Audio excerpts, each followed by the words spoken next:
Hello बच्चों, क्या हाल चाल और कैसे चल रही है पढ़ाई लिखाई? भैया क्रैश कोर्स में क्रैश तो नहीं हुए? अभी एक ही हफ्ता हुआ है। एक हफ्ते में बहुत कुछ सीखने को मिला होगा, बहुत कुछ आपने स्टार्ट किया होगा, बहुत कुछ देखने को मिल रहा होगा।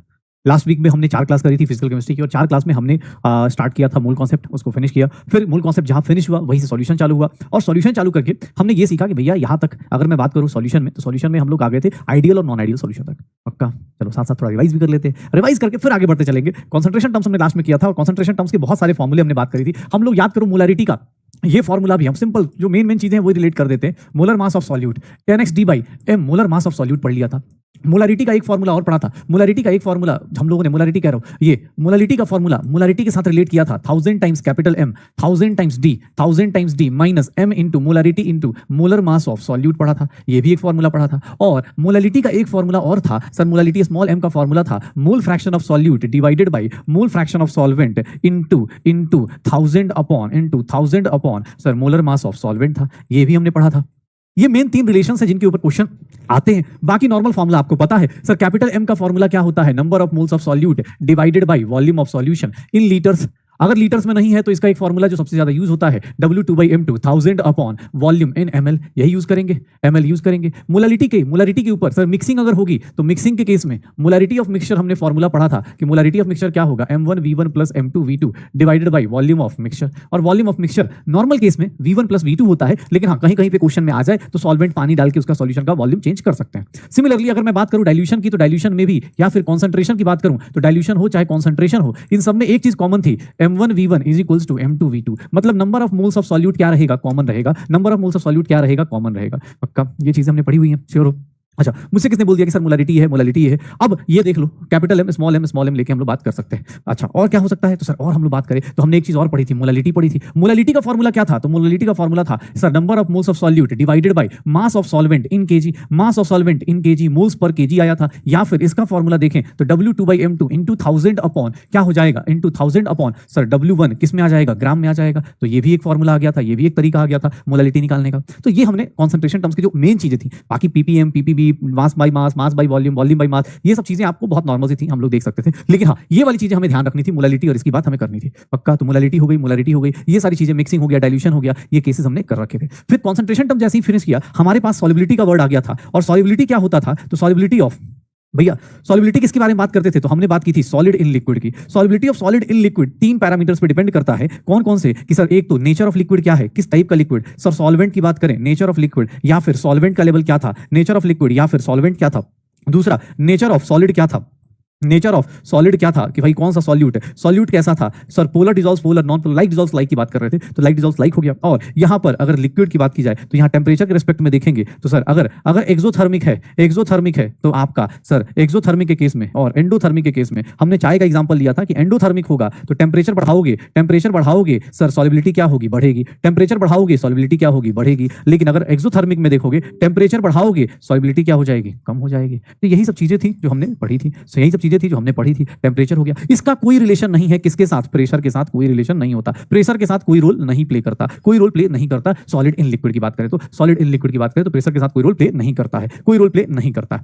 सर ये हमने पढ़ लिया। Solubility of gas in liquid की बात करेंगे, गैस इन लिक्विड की बात करेंगे तो यहां पर देखोगे बहुत ही प्यारा सा एक चीज आएगा। वो क्या है? सर गैस इन लिक्विड की सॉल्युबिलिटी को देखेंगे तो ये किस पे डिपेंड करेगा? सबसे पहले डिपेंड किस पे करेगा? सर डिपेंड्स ऑन, पहली बात गैस के ऊपर। सर गैस कैसा होना चाहिए? इजीली लिक्विफिएबल होना चाहिए, मतलब जो आराम से लिक्विफाई हो जाए, इजीली लिक्विफिएबल गैस होनी चाहिए। मतलब जिसके अंदर इंटरमॉलिक्यूलर फोर्स ज्यादा होगा, उस टाइप की गैसेस को हम बोल सकते हैं कि भाई ये गैस क्या होगी? इसकी सॉल्युबिलिटी ज्यादा होगी। और ये प्रोसेस हमेशा, solubility of gas in liquid, ये हमेशा ऑलवेज एक्सोथर्मिक होगा। ये हमेशा क्या होगा? एक्सोथर्मिक ही होगा। ऑलवेज एक्सोथर्मिक, हमेशा क्या है? एक्सोथर्मिक ही है, ऑलवेज एक्सोथर्मिक है। क्यों? क्योंकि सर गैस की एंट्रोपी बहुत ज्यादा है। गैस वाली चीज को आप लिक्विड में डिसॉल्व करोगे, ऑब्वियस एनर्जी क्या होगी? रिलीज होगी, ऑलवेज एक्सोथर्मिक है। फिर हमने ये भी पढ़ा कि solubility of gas in liquid solubility of gas in liquid is directly proportional to pressure। ये लॉ क्या कहलाता है? हेनरीज लॉ कहलाता है। और inversely proportional to temperature. Sir याद कीजिए इसका एप्लीकेशन क्या था? हाई एल्टीट्यूड्स पे जाते हैं, जब हाई एल्टीट्यूड्स पे जाते हैं तो वहां पर एक प्रॉब्लम होती है जिसका नाम था एनॉक्सिया। क्या हो जाता है? लो ऑक्सीजन इन ब्लड। जितना हाई एल्टीट्यूड्स पे जाएंगे ऑक्सीजन का अमाउंट हमारे ब्लड में क्या हो जाएगा? कम हो जाएगा। इसी को एक वर्ड यूज किया गया था, एनॉक्सिया। और इसका एक और एप्लीकेशन एप्लीकेशन था कि सर हम लोग सर स्कूबा डाइवर्स के अंदर देखते हैं, स्कूबा डाइवर्स का जो टैंक होता है जिसके अंदर वो गैस लेके जाते हैं वो प्योर एयर नहीं होता, ऑब्वियस है, सिर्फ ऑक्सीजन नाइट्रोजन नहीं होता। रीजन कि जब वो अंदर जाएंगे प्रेशर ज्यादा हो जाएगा, ऑक्सीजन और नाइट्रोजन गैस ब्लड में ज्यादा डिजॉल्व हो जाएंगे, तो ऑब्वियस रिटर्न आते टाइम क्या होगा, और वो क्या करने वाले हैं, रिटर्न आते टाइम क्या करने वाले हैं, तो सर उनको प्रॉब्लम होगी, नाइट्रोजन गैस बबल्स के फॉर्म में बाहर निकलेगा। तो ये प्रॉब्लम को हम लोगों ने नाम दिया था बेंड्स। इस प्रॉब्लम का नाम क्या दिया गया था, बेंड्स नाम दिया गया था। और इसी को अवॉइड करने के लिए हमने क्या ऐड किया था, हीलियम ऐड कर दिया था। हीलियम ऐड कर दिया गया था क्योंकि उसकी सॉल्युबिलिटी लो होती है, हीलियम ऐड किया गया था, उसकी सॉल्युबिलिटी क्या होती है, लो होती है, एंड दैट इज 11.2% हम लोग ऐड कर देते हैं। पक्का। तो स्कूबा डाइवर्स का हो गया। इनवर्सली प्रोपोर्शनल टू क्या हो गया, टेंपरेचर हो गया। इनवर्सली प्रोपोर्शनल टू क्या हो गया, टेंपरेचर हो गया। सर टेंपरेचर की इनवर्सली प्रोपोर्शनल, इसके भी दो एप्लीकेशंस पड़े थे। एक तो जितने सॉफ्ट ड्रिंक्स होते हैं, जो कोल्ड ड्रिंक्स होते हैं, जितने भी सॉफ्ट ड्रिंक्स होंगे वो सब लो टेंपरेचर पे फेवरेबल होते हैं, लो टेंपरेचर पे फेवर किए जाते हैं। कोल्ड ड्रिंक्स प्रिफरेबल होते हैं, प्रिफरेबल एट लो टेंपरेचर। क्यों भैया, क्योंकि लो टेंपरेचर पे ज्यादा से ज्यादा CO2 गैस ज्यादा से ज्यादा ड्रिंक के अंदर डिसॉल्व होगी। और दूसरा एप्लीकेशन जो एक्वेटिक स्पीसीज वाला था कि एक्वेटिक स्पीसीज क्या करेंगे, एक्वेटिक स्पीसीज क्या करने वाली हैं, एक्वेटिक स्पीसीज क्या करती हैं। तो एक्वेटिक स्पीसीज अगर हम बात करेंगे तो एक्वेटिक स्पीसीज सर ये ज्यादा कंफर्टेबल होती हैं, more comfortable in aquatic species, more comfortable in cold water as compare to hot water, more comfortable in cold water as compare to hot water. तो solubility of gas in liquid के ऊपर ऐसा था। इसमें formula देखते थे तो pressure is solubility is directly proportional to pressure, और इस फॉर्मूले पे सिर्फ एक ही न्यूमेरिकल हो सकता है। क्यों, क्योंकि सर इसमें जो सॉल्बिलिटी हेनरी ने ली थी वो मोल्स पर लीटर ले लिया था, या फिर हम बोल सकते हैं ग्राम पर लीटर लिया गया था। ये फॉर्मूला फेल हुआ। क्यों, क्योंकि सर ऑब्वियस है जो टर्म वॉल्यूम वाला आता है वो क्या होता है, टेंपरेचर डिपेंडेंट हो जाता है, और जो टेंपरेचर डिपेंडेंट है ऑब्वियस है वो फॉर्मूला कहीं भी वैलिड नहीं होगा। जहां भी जाएंगे टेंपरेचर चेंज कर जाएगा और इसकी वैल्यू क्या होगी, फ्लक्चुएट कर जाएगी। फिर यहाँ डाल्टन आए और डाल्टन भाई साहब ने बोला कि सॉल्बिलिटी ऑफ गैस को किससे मेजर करो, मोल फ्रैक्शन से मेजर करो। सॉल्बिलिटी ऑफ गैस को किससे मेजर करो, मोल फ्रैक्शन से मेजर करो। और यहाँ पर हमारे पास फॉर्मूला आ गया P इंटू केज इंटू काई। ये फॉर्मूला हम लोग न्यूमेरिकल्स के लिए यूज करेंगे, हमेशा न्यूमेरिकल्स के लिए यूज करेंगे। प्लीज एनसीईआरटी के न्यूमेरिकल्स देखिएगा, P इज इक्वल्स टू केज इंटू काई के ऊपर। काई किसका है, गैस का इन लिक्विड, गैस का इन लिक्विड मोल फ्रैक्शन निकाल के। केज क्या है, हेनरीज कांस्टेंट। केज क्या है, हेनरीज कांस्टेंट। केज क्या है, हेनरीज कांस्टेंट है। केज क्या है, हेनरीज कांस्टेंट है। केज क्या होता है, हेनरीज कांस्टेंट होता है। इसका यूनिट ऑफ प्रेशर के बराबर हो जाता है। इसका यूनिट ऑफ प्रेशर के बराबर होता है। अगर कांस्टेंट टेंपरेचर की बात करें, एट कांस्टेंट प्रेशर की बात करते थे तो कांस्टेंट प्रेशर पे हमें क्या देखने को मिला था कि सर केज जितना बढ़ाओगे सॉल्युबिलिटी उतनी कम होगी। KH is inversely proportional to, KH कम करोगे सॉल्युबिलिटी क्या हो जाएगी, ज्यादा हो जाएगी। तो ये छोटी छोटी चीजें हम लोग देख सकते हैं। पक्का। तो एट कांस्टेंट प्रेशर ये हो जाएगा। चलो, मुझे किसने बोल दिया कि सर कांस्टेंट प्रेशर पे ये सब देखेंगे, ये KH greater than mole fraction कम हो जाएगा, KH less than mole fraction ज्यादा हो जाएगा, solubility of gas and liquid ऐसे चलता है सर, ये चीजें होंगी। अच्छा ओके, चलो अब यहां से हम लोग बात करते हैं तो हमारे पास आता है लिक्विड सॉल्यूशन की बात की जाएगी। लिक्विड सॉल्यूशन की बात की जाएगी। लिक्विड सॉल्यूशन में देखो तो लिक्विड सॉल्यूशन में हमने क्या पढ़ा था कि सर दोनों के दोनों अगर वोलेटाइल लिक्विड होते हैं तो दोनों के दोनों क्या करेंगे, अपना अपना वेपर्स बनाएंगे, अपना अपना वेपर प्रेशर एक्सर्ट करेंगे। कौन कितना वेपर प्रेशर एक्सर्ट करेगा, ये जो प्रेशर है directly proportional to partial pressure of कोई भी लिक्विड हो, directly proportional to a mole fraction.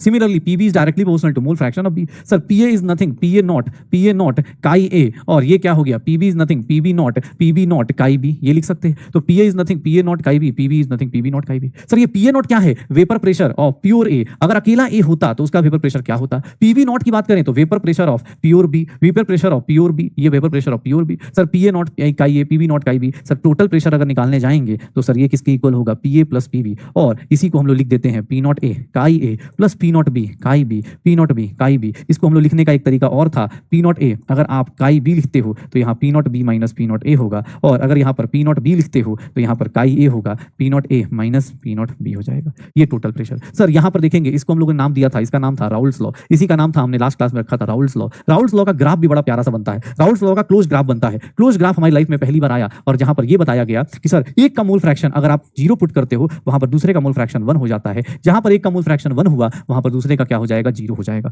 फिर हमने स्टार्ट किया इसमें ग्राफ बनाना, और ग्राफ बनाते टाइम हमने क्या देखा कि सर ये जो लाइन आएगी, ये जो लाइन आती है इसको हम लोग, ये जो लाइन आएगी, ये देखिएगा, ये जो लाइन आएगी ये ऐसे आ गया, ठीक है। अब देखिएगा इसको, सर ये वाली चीज को हमने क्या बोला, sir PB is equals to PB nought chi B। ये जो लाइन आई है किसको फॉलो कर रही है, इसको। ये जो लाइन है PA is equals to P nought A chi A, और P टोटल क्या ले लेंगे तो P total is nothing, PA plus PB, यही होगा। सर ये किसके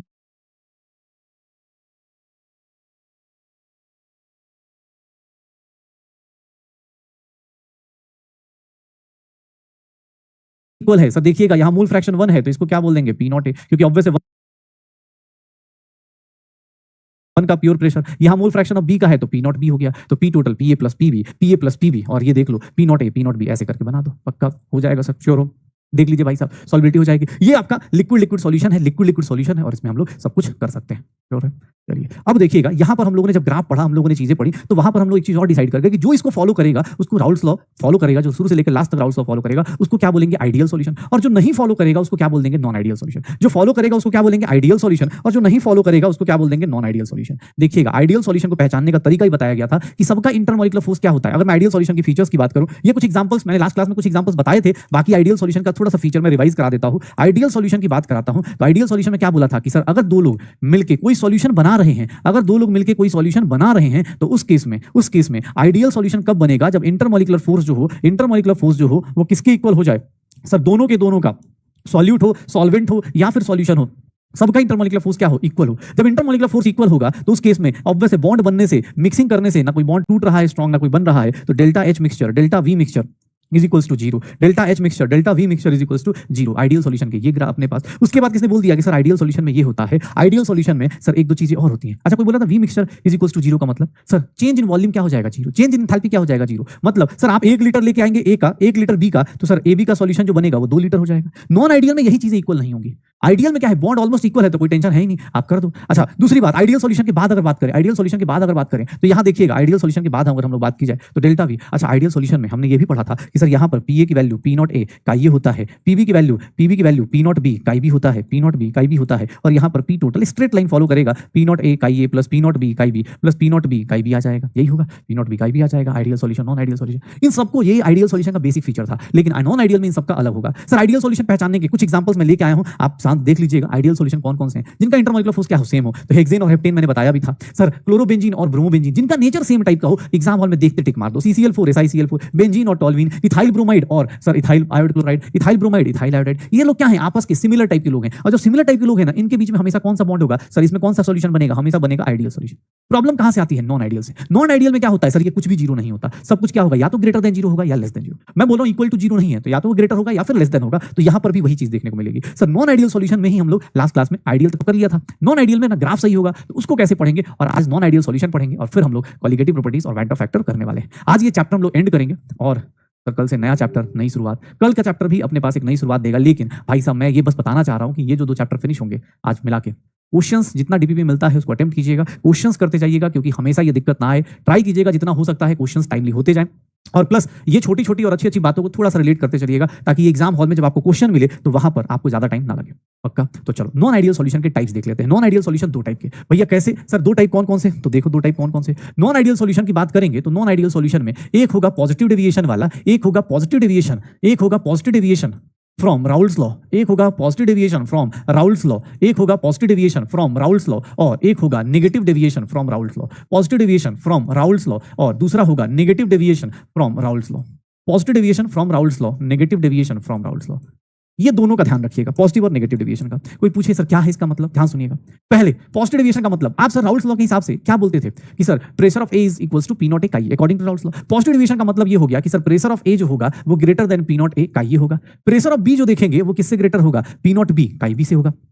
इवन आप पी टोटल देखेंगे तो पी टोटल भी क्या आएगा सर, टोटल प्रेशर भी क्या आएगा, पी नॉट ए काई ए प्लस पी नॉट बी काई बी से बड़ा ही आएगा। अब लोगों को दिक्कत आ जाएगी। पॉजिटिव डेविएशन, नेगेटिव डेविएशन में देखो, नेगेटिव डेविएशन में एकदम चलो अपने हिसाब से सर यहाँ पर प्रेशर ऑफ ए नेगेटिव आएगा, कम आ जाएगा, जितना आप सोचेंगे उससे कम आएगा। पीवी की बात करेंगे तो पी नॉट बी काई बी हो जाएगा। और अगर मैं पी टोटल की बात करूं तो पी टोटल जो होगा वो किसके इक्वल होगा, सॉरी पी टोटल भी क्या आएगा, इक्वल नहीं less than P not A काई ए प्लस पी नॉट बी काई बी हो जाएगा, यही होगा शायद, पक्का। तो पी टोटल की वैल्यू ऐसे हो जाएगी। अच्छा देखो पॉजिटिव डेविएशन नेगेटिव डेविएशन की बात चल रही है, पॉजिटिव डेविएशन और नेगेटिव डेविएशन की बात चल रही है। अब मुझसे किसने बोल दिया कि सर एक काम करते हैं, ये टोटल प्रेशर कम होगा। अच्छा अब देखना, पहला पॉइंट तो ये हो गया। दूसरा पॉइंट क्या कहता है, दूसरा पॉइंट क्या कहता है, सुनना ध्यान से। दूसरा पॉइंट क्या कहता है कि सर इसमें जो भी आप मिक्सिंग करने जाओगे ग्रेटर है, मतलब greater than zero. Delta V mixture देखिएगा ध्यान से, delta V mixture greater than zero. क्यों? क्योंकि सर देखिएगा यहाँ पर 1 लीटर प्लस 1 लीटर लेके जाएंगे, that is not equals to 2 litre. ये क्या हो जाएगा मिक्सचर का, sir it will be more than 2 litre. क्यों? क्योंकि सर यहाँ पॉजिटिव डेविएशन हो रहा है। पॉजिटिव डेविएशन मतलब क्या हो रहा है, आपका वेपर प्रेशर ज्यादा हो गया। वेपर प्रेशर जितना आप सोच रहे थे उससे ज्यादा होगा, तो आपका जो वॉल्यूम होगा, रिजल्टेंट वॉल्यूम होगा, मिक्स करने के बाद वो ज्यादा होगा। ये क्या होगा सर, एंडोथर्मिक होगा। एग्जाम हॉल में ये छोटे छोटे क्वेश्चन पूछे जाएंगे, ध्यान से सुनिएगा। ये क्या होगा, एंडोथर्मिक होगा। इसके जस्ट अपोजिट देखेंगे, अगर इसके जस्ट अपोजिट देखें सेकंड नंबर पे, तो डेल्टा एच मिक्सचर, इसके केस में नेगेटिव डेविएशन है लेस देन जीरो, मतलब ये क्या हो गया, एक्सोथर्मिक हो गया। सर इस रिएक्शन में आप देखेंगे delta V mixture less than zero. Sir इस केस में सर इसको क्या बोलेंगे कि 1 litre plus 1 litre, this is not equals to 2 litre but हाँ लेस देन 2 लीटर। इवन आप ग्राफ बना के चेक कर लो, कोई दिक्कत नहीं, आप ग्राफ बना दो, कोई दिक्कत नहीं। ये लो, ये देखो ग्राफ, इसके केस में जो ग्राफ बनेगा, इसके केस में जो ग्राफ बनेगा, ये देखो, देखिएगा इसके केस में जो ग्राफ बनेगा, यहां पर सर ग्राफ क्लोज ग्राफ बनेगा। याद करो, क्लोज ग्राफ हमने पहली बार बनाया है कहां पर, यहीं पर। काई बी की वैल्यू कितनी रख दूंगा, 1। काई बी की वैल्यू यहां क्या होगी, 0। सुनिएगा ध्यान से, यहां पर काई ए की वैल्यू क्या होगी, 0। काई बी की वैल्यू क्या होगी, 1। यहां पर काई ए की वैल्यू क्या होगी सर, 1, और काई बी की वैल्यू क्या होगी, 0। यही होगा सर। देखना एक बार, एक लाइन देखना अपने को, ये देखना, अगर मैं बोलता हूं, ये देखो, इसका लाइन ऐसे उठा लो, ये देखिएगा, आइडियल सॉल्यूशन में क्या बनता था, ये बनता था। आइडियल सॉल्यूशन में क्या बनता था, ये बनता था।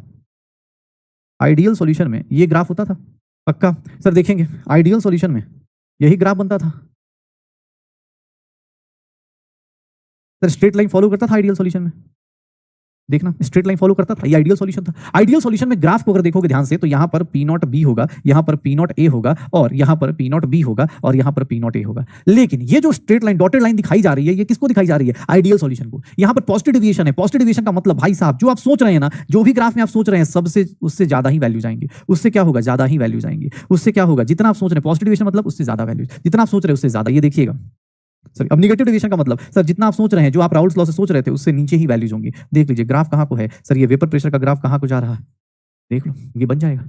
तो देख लो, पॉजिटिव डिविएशन मतलब देखो, प्रेशर आप जितना सोच रहे हो उससे ज्यादा, प्रेशर जितना सोच रहे हो उससे ज्यादा। यहां उल्टा हो गया, प्रेशर जितना सोच रहे हो उससे नीचे, प्रेशर जितना सोच रहे हो उससे नीचे, प्रेशर जितना सोच रहे हो उससे नीचे आ गया। तो भैया देख लो, पॉजिटिव डिविएशन और नेगेटिव डिविएशन। पॉजिटिवली का मतलब क्या हो गया कि सर आप जो सोच रहे हो उससे ज्यादा आ गया। पॉजिटिव डिविएशन मतलब बर्बाद हुए, तो पॉजिटिवली बर्बाद हुए। होता ना कि जैसे अभी क्या होता है, अभी जैसे इस क्लास में भाई कोई बोलता है सर क्रैश कोर्स से रिजल्ट आता है इस बार, मतलब 2023 वाले नीट में ही पता चला है बहुत सारे लोगों को, ठीक है ना। हर एक बैच से रिजल्ट आता है भाई, फॉलो करने वाली बात है और स्ट्रिक्टली फॉलो करने की बात है। कोई बोले सर 2 दिन में चैप्टर, अरे भैया बाद में ना 1 दिन छोड़ो, 1 दिन में पूरा फिजिकल केमिस्ट्री हो जाएगा, 1 दिन में पूरी ऑर्गेनिक हो जाएगी, 1 दिन में पूरा इनऑर्गेनिक हो जाएगा। तो सर वो कैसे आएगा, वो कैसे होगा सर, वो सारी सारी आपकी चीज आपकी प्रैक्टिस पे ही तो होगा। तो ये देख लीजिएगा, पॉजिटिव डिविएशन क्या मतलब क्या होता है, राउल्स लॉ से सर, जो आया उससे ज्यादा, जो आया उससे ज्यादा, जो आया उससे नीचे, जो आया उससे नीचे, जो आया उससे, पक्का। तो ये पॉजिटिव डिविएशन हो गया, वो नेगेटिव डिविएशन हो गया, ये नेगेटिव हो गया, पॉजिटिव। ये जो ऊपर की लाइन है वो क्या बता रहा है, एटमॉस्फेरिक प्रेशर बता रहा है। अब कोई पूछ दे कि सर ऐसा क्यों हुआ, ये बंदा देखिएगा, ये बंदे को देखिए सर, ये ऊपर चला गया, ये नीचे चला गया, वो नीचे चला गया, ऐसा क्यों हुआ। इसका रीजन देखेंगे तो अगर मैं रीजन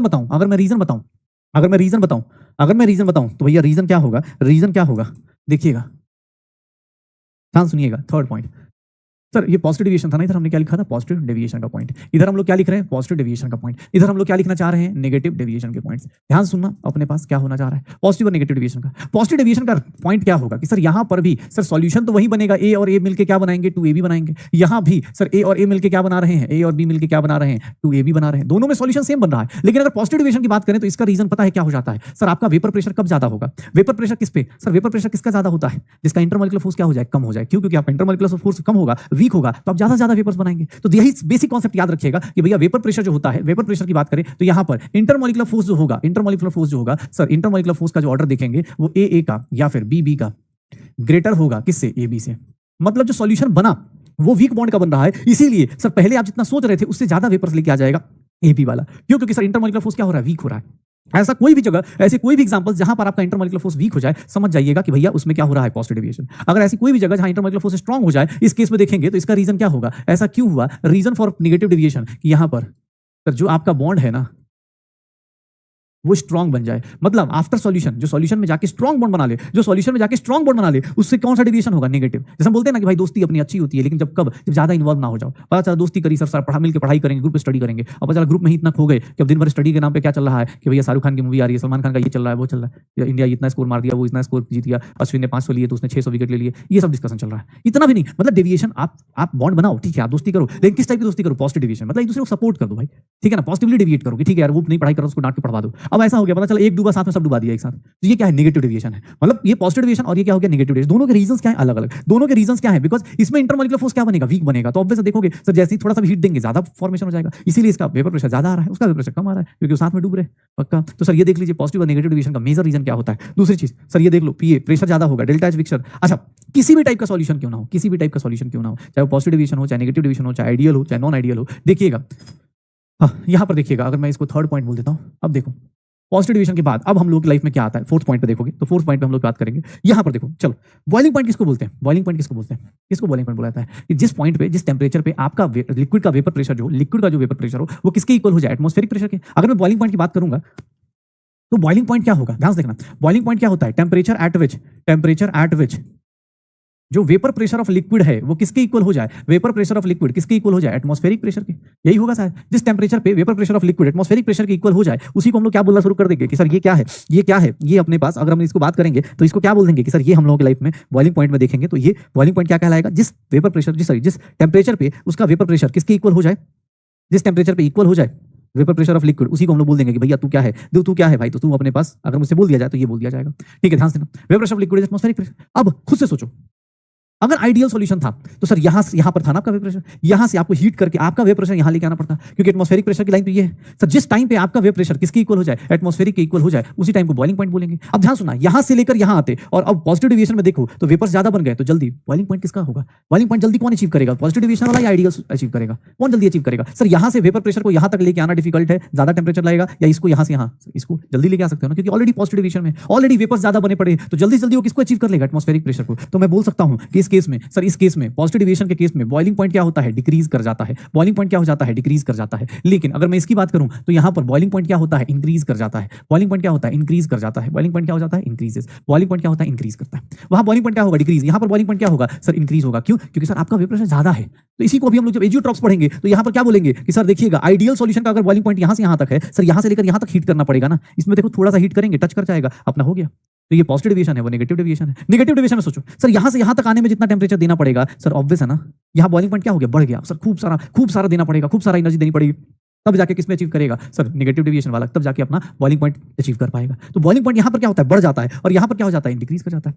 इनके एग्जांपल्स की बात करें, जहां पर भी देखो, जैसे एग्जांपल्स में बताता हूं तुम्हें, अगर वाटर प्लस अल्कोहल है तो देखना, सिंपल सा एक एग्जांपल बता रहा हूं, अभी लिखवा भी दूंगा, अभी बहुत सारे एग्जांपल दे दूंगा। वाटर प्लस अल्कोहल है, वाटर में क्या होता है, हाइड्रोजन बॉन्डिंग, एक पानी का मॉलिक्यूल चार चार वाटर के मॉलिक्यूल के साथ हाइड्रोजन बॉन्डेड होता है, एक वाटर का मॉलिक्यूल चार चार वाटर के मॉलिक्यूल के साथ हाइड्रोजन बॉन्डेड होता है। अब लोगों को क्या लगता है, ऑर्गेनिक में जैसे पढ़ते हैं ना कि अल्कोहल इज वाटर सॉल्युबल, तो लोगों को लगता है अल्कोहल और वाटर में बॉन्ड बन जाता है, तो इसीलिए सर पॉजिटिव डिविजन नहीं होगा, नेगेटिव डिविजन होगा। नहीं, water plus alcohol positive division दिखाएगा। क्यों, क्योंकि सर अल्कोहल अपने आप में होगा, अब वाटर के चार हाइड्रोजन बॉन्ड बने पड़े, जैसे ही उसके बगल में, तुम खुद सोचो, ये रहा, इसके अराउंड चार चार वाटर के मॉलिक्यूल्स जो हैं घूम रहे हैं, क्यों, क्योंकि यहाँ एच से बॉन्डेड लोन पेयर बॉन्डेड है। अब अल्कोहल लेके आए तो ऑब्वियस है, वाटर के साथ छोटा वाटर मॉलिक्यूल आराम से चार चार बॉन्डेड था। अल्कोहल क्या होता है, बड़ा सर, आरओएच होगा, कम से कम एक कार्बन का, तो थोड़ा बड़ा होगा सर, उसकी हाइड्रोजन बॉन्डिंग क्या कर देगा, कम कर देगा। और जहां बॉन्ड वीक हुआ, पहले वाटर चार चार बॉन्ड बना के बैठा था, अब जैसे ही अल्कोहल आएगा इसके वाटर के बॉन्ड्स क्या हो जाएंगे, डिक्रीज कर जाएंगे, कम हो जाएंगे। पहले चार थे, आज क्या हो गए, कम हो गए, तीन ही बन रहे, दो ही बन रहे हैं, तो वाटर के बॉन्ड्स तो वीक हो गए ना सर। तो ये कौन सा डेविएशन शो करेगा, पॉजिटिव डेविएशन शो करेगा। तो ये ध्यान रखिएगा, वाटर प्लस अल्कोहल, लोगों को लगता है वाटर प्लस अल्कोहल क्या होगा सर, वाटर प्लस अल्कोहल होगा, नेगेटिव डेविएशन नहीं। हाँ, इसके एग्जांपल्स देखिएगा, थोड़ा ध्यान से एग्जांपल्स देखिएगा, इसके एग्जांपल्स देखेंगे, वाटर प्लस एसिड। क्यों भाई, वाटर प्लस एसिड क्या हो जाता है सर, देखो, अगर कोई भी एसिड ले लो, मान लो HCl ले लेते हैं या HNO3 ले लेते हैं,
ठीक है।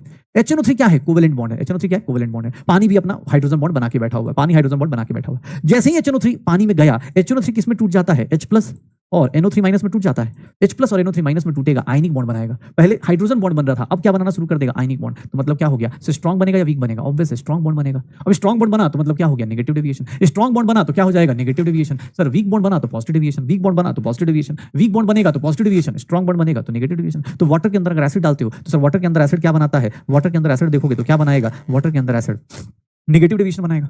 वाटर के अंदर एसिड नेगेटिव डिवीजन बनाता है, वाटर के अंदर अल्कोहल पॉजिटिव डिवीजन बनाता है। अब ऐसे बहुत सारे एग्जांपल्स होंगे जहां भी बॉन्ड वीक हुआ, जहां भी बॉन्ड वीक हुआ उस साइड पे देखोगे जहां भी बॉन्ड वीक हुआ। अब जैसे एनसीईआरटी के जो एग्जांपल्स है ना भाई साहब, एनसीईआरटी के जो एग्जांपल्स हैं कि सर ये वाले एग्जांपल्स आपको याद रखने पड़ेंगे। जैसे देखो ना, इथेनॉल प्लस एसीटोन, ये एनसीईआरटी के एग्जांपल्स हैं। Ethanol plus acetone, ethanol plus acetone का मतलब ये देखिएगा सर, इथेनॉल में हाइड्रोजन बॉन्डिंग है, एसीटोन में क्या है? डाइपोल डाइपोल इंटरेक्शन है। इथेनॉल में हाइड्रोजन बॉन्डिंग है और एसीटोन में क्या है? लेकिन अगर वही एसीटोन के अंदर क्लोरोफॉर्म डाल दो, क्लोरोफॉर्म के साथ एसीटोन डाल दो। सर ये एनसीईआरटी के एग्जांपल्स हैं जो आपको याद रखने हैं। एसीटोन के अंदर इथेनॉल डालोगे सर, हाइड्रोजन बॉन्डिंग कम हो जाएगी, बेचारे का पॉजिटिव डिवीजन आएगा। लेकिन अगर क्लोरोफॉर्म के अंदर एसीटोन डालोगे तो अपने पास बॉन्डिंग स्ट्रांग हो जाएगी, बिकॉज इसके अंदर एसिडिक हाइड्रोजन है। ये क्या हो जाएगा? ऐसे होगा, ये क्लोरोफॉर्म हो गया, एसीटोन का मतलब ये हो गया। और ये दोनों क्या करेंगे? ये हाइड्रोजन क्या होगा? हाइड्रोजन बॉन्डिंग कर लेगा। तो जहां बॉन्ड वीक स्ट्रांग हुआ नेगेटिव डिवीजन, जहां बॉन्ड वीक हुआ पॉजिटिव डिवीजन। बाकी एग्जांपल्स आपके सामने हैं, एग्जांपल्स आपके सामने हैं, एग्जांपल्स में और लिखवा देता हूं, एग्जांपल्स और बता देता हूं। आपको याद रखना हो तो पॉजिटिव और नेगेटिव डिवीजन के एग्जांपल्स ये आपको साथ में दिया हुआ है। हाँ, एनसीईआरटी के हिसाब से जो इंपॉर्टेंट है वो मैं मार्क कर देता हूं कि सर डाइसल्फाइड, ठीक है, अपने पास water plus ethanol, water plus methanol. अब देख लो, water plus ethanol, sir chloroform plus ethanol, benzene plus acetone. ये कुछ एनसीईआरटी के हाईलाइटेड एग्जांपल्स हैं, इनको ध्यान रखिएगा। मैं ऐसे याद रखता हूं कि पॉजिटिव डिवीजन कौन करेगा? पॉजिटिव डिवीजन वो करेगा जिसके कारण बॉन्ड वीक हो रहा हो। जैसे आपको बोले सर कैसे? सर देखिएगा, इथेनॉल है, इथेनॉल खुद से क्या कर रहा होगा? अपने अपने मॉलिक्यूल्स में क्या बनाता होगा? Hydrogen bonding. आराम से जिंदगी में सुखी था, खुश था अपनी जिंदगी में। लेकिन तुमने क्या डाल दिया? हेक्सेन। हेक्सेन क्या करेगा? कोई हाइड्रोजन बॉन्डिंग नहीं करेगा। बस दो इथेनॉल अगर बेचारे हाइड्रोजन बॉन्डिंग बना के बैठे होंगे, उनके बीच में घुस जाएगा, बोलेगा भैया हम भी हैं, हम भी हैं। ऑब्वियस है, वो इथेनॉल की हाइड्रोजन बॉन्डिंग क्या होगी? बॉन्ड क्या हो गया? वीक हो गया। तो इसको कौन सा डिवीजन बोलेंगे? पॉजिटिव डिवीजन बोलेंगे। तो ये चीजें आपको ध्यान रखनी है कि जहां पर भी आपका बॉन्ड वीक हुआ उसमें क्या आ जाएगा? Positive division. और जहां बॉन्ड स्ट्रांग हो गया, देखिएगा जहां बॉन्ड स्ट्रांग हो गया वहां पर क्या हो जाएगा? जहां बॉन्ड स्ट्रांग हो गया वहां पर देख लो, वाटर प्लस एसिड क्या हो जाएगा? वाटर प्लस एसिड क्या हो जाएगा? Sir negative division. जिस साइड आपका बॉन्ड स्ट्रांग हुआ नेगेटिव डिवीजन। तो पॉजिटिव और नेगेटिव डिवीजन के एग्जांपल्स ये सारे हैं। बाकी आप एग्जाम हॉल में देखो, अभी टाइम है, आप आराम से एक दिन 2 दिन देखते रहो। एसिड प्लस बेस भी क्या होंगे? एसिड प्लस बेस क्या होगा? पॉजिटिव डिवीजन नहीं, नेगेटिव डिवीजन। क्यों? क्योंकि एसिड प्लस बेस देखते ही एक दूसरे को क्या करते हैं? लिपट जाते हैं, बोलते हैं भाई साहब यही तो जिंदगी है अपने पास, यही तो जिंदगी है। और इसीलिए ठीक है, यही जिंदगी होती है। और इसीलिए ये पॉजिटिव और नेगेटिव डेविएशन जो होंगे, नेगेटिव डेविएशन वाले एसिड प्लस बेस क्या दिखाएगा? नेगेटिव डेविएशन दिखाएगा। एसिड प्लस बेस क्या दिखाएगा? नेगेटिव डेविएशन दिखाएगा। पक्का हो जाएगा सर। तो हम लोगों ने नॉन आइडियल सॉल्यूशन के 2 टाइप्स पढ़ लिए। थोड़ा थ्योरेटिकल पोर्शन है लास्ट वाला। अब देखना ध्यान से, एक और थ्योरी में एक्चुअली एक और सॉल्यूशन होता है जिसको हम लोग बोलते हैं, एक और सॉल्यूशन होता है नेगेटिव डेविएशन के बाद। एक और चीज होती है जिसको हम लोग बोल देते हैं एजियोट्रॉप्स। एजियोट्रॉप्स क्या है? ध्यान सुनना, एजियोट्रॉप्स क्या होते हैं? सुनिएगा, एजियोट्रॉप्स किसको बोलते हैं? एजियोट्रॉप्स क्या है सर? ये ना इनको बोलते हैं कांस्टेंट बॉइलिंग पॉइंट मिक्सचर्स। मतलब अगर मैं एजियोट्रॉप्स को बोलूं तो यहां पर कांस्टेंट बॉइलिंग पॉइंट मिक्सचर भी बोल देते हैं, कांस्टेंट बॉइलिंग पॉइंट मिक्सचर्स भी बोल देते हैं। ये क्या कहलाते हैं? कांस्टेंट बॉइलिंग पॉइंट मिक्सचर्स कहलाते हैं। कांस्टेंट बॉइलिंग पॉइंट मिक्सचर्स कहलाते हैं। कैसे सर? एजियोट्रॉप्स क्या है sir? Mixtures formed by mixtures having same composition, mixtures having same composition, mixtures having same composition in liquid and vapor phase। Sir जिनका composition same रहे, कहाँ liquid and vapor phase में, liquid and vapor phase में composition same रहे and boils at constant temperature, constant temperature पे क्या करें? Boil करें।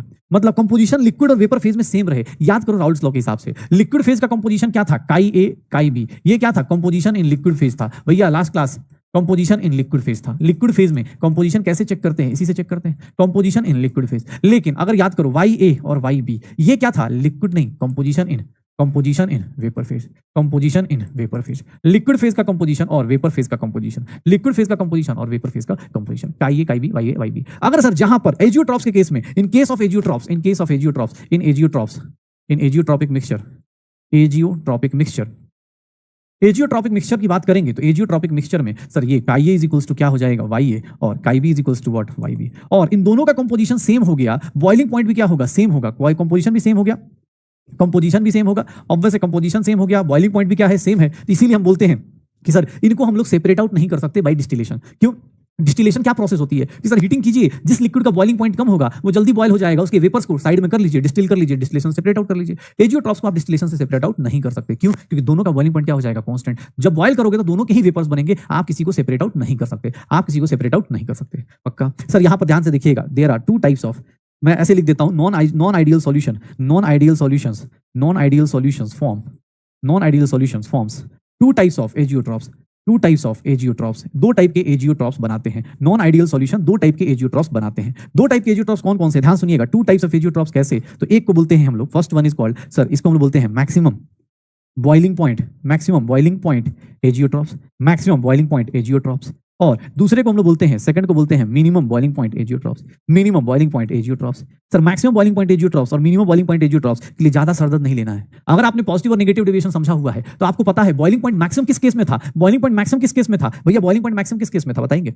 मैक्सिमम बॉइलिंग पॉइंट कहां इंक्रीज कर रहा था, वहां था ना, मैक्सिमम किस में था, नेगेटिव डेविएशन में। क्यों, क्योंकि सर देखिए ना, मान लीजिए आइडियल है, ये नीचे नेगेटिव डेविएशन, ऊपर क्या है positive deviation, maximum boiling point किसमें होगा, नेगेटिव डेविएशन में। तो मैक्सिमम बॉइलिंग पॉइंट का एग्जांपल के लिए कुछ नहीं करना, मैक्सिमम बॉइलिंग पॉइंट एजियोट्रॉप्स किसको रिप्रेजेंट करेगा, तो मैक्सिमम बॉइलिंग पॉइंट्स मतलब कौन से एजियोट्रॉप्स, सर ये कौन से हैं, जितने भी नेगेटिव डेविएशन वाले सॉल्यूशन होंगे, negative deviation from Raoult's law वाले जितने भी लोग होंगे, Raoult's law shows maximum boiling point azeotropes. ये क्या बनाते हैं, मैक्सिमम बॉइलिंग पॉइंट एजियोट्रॉप्स बनाते हैं।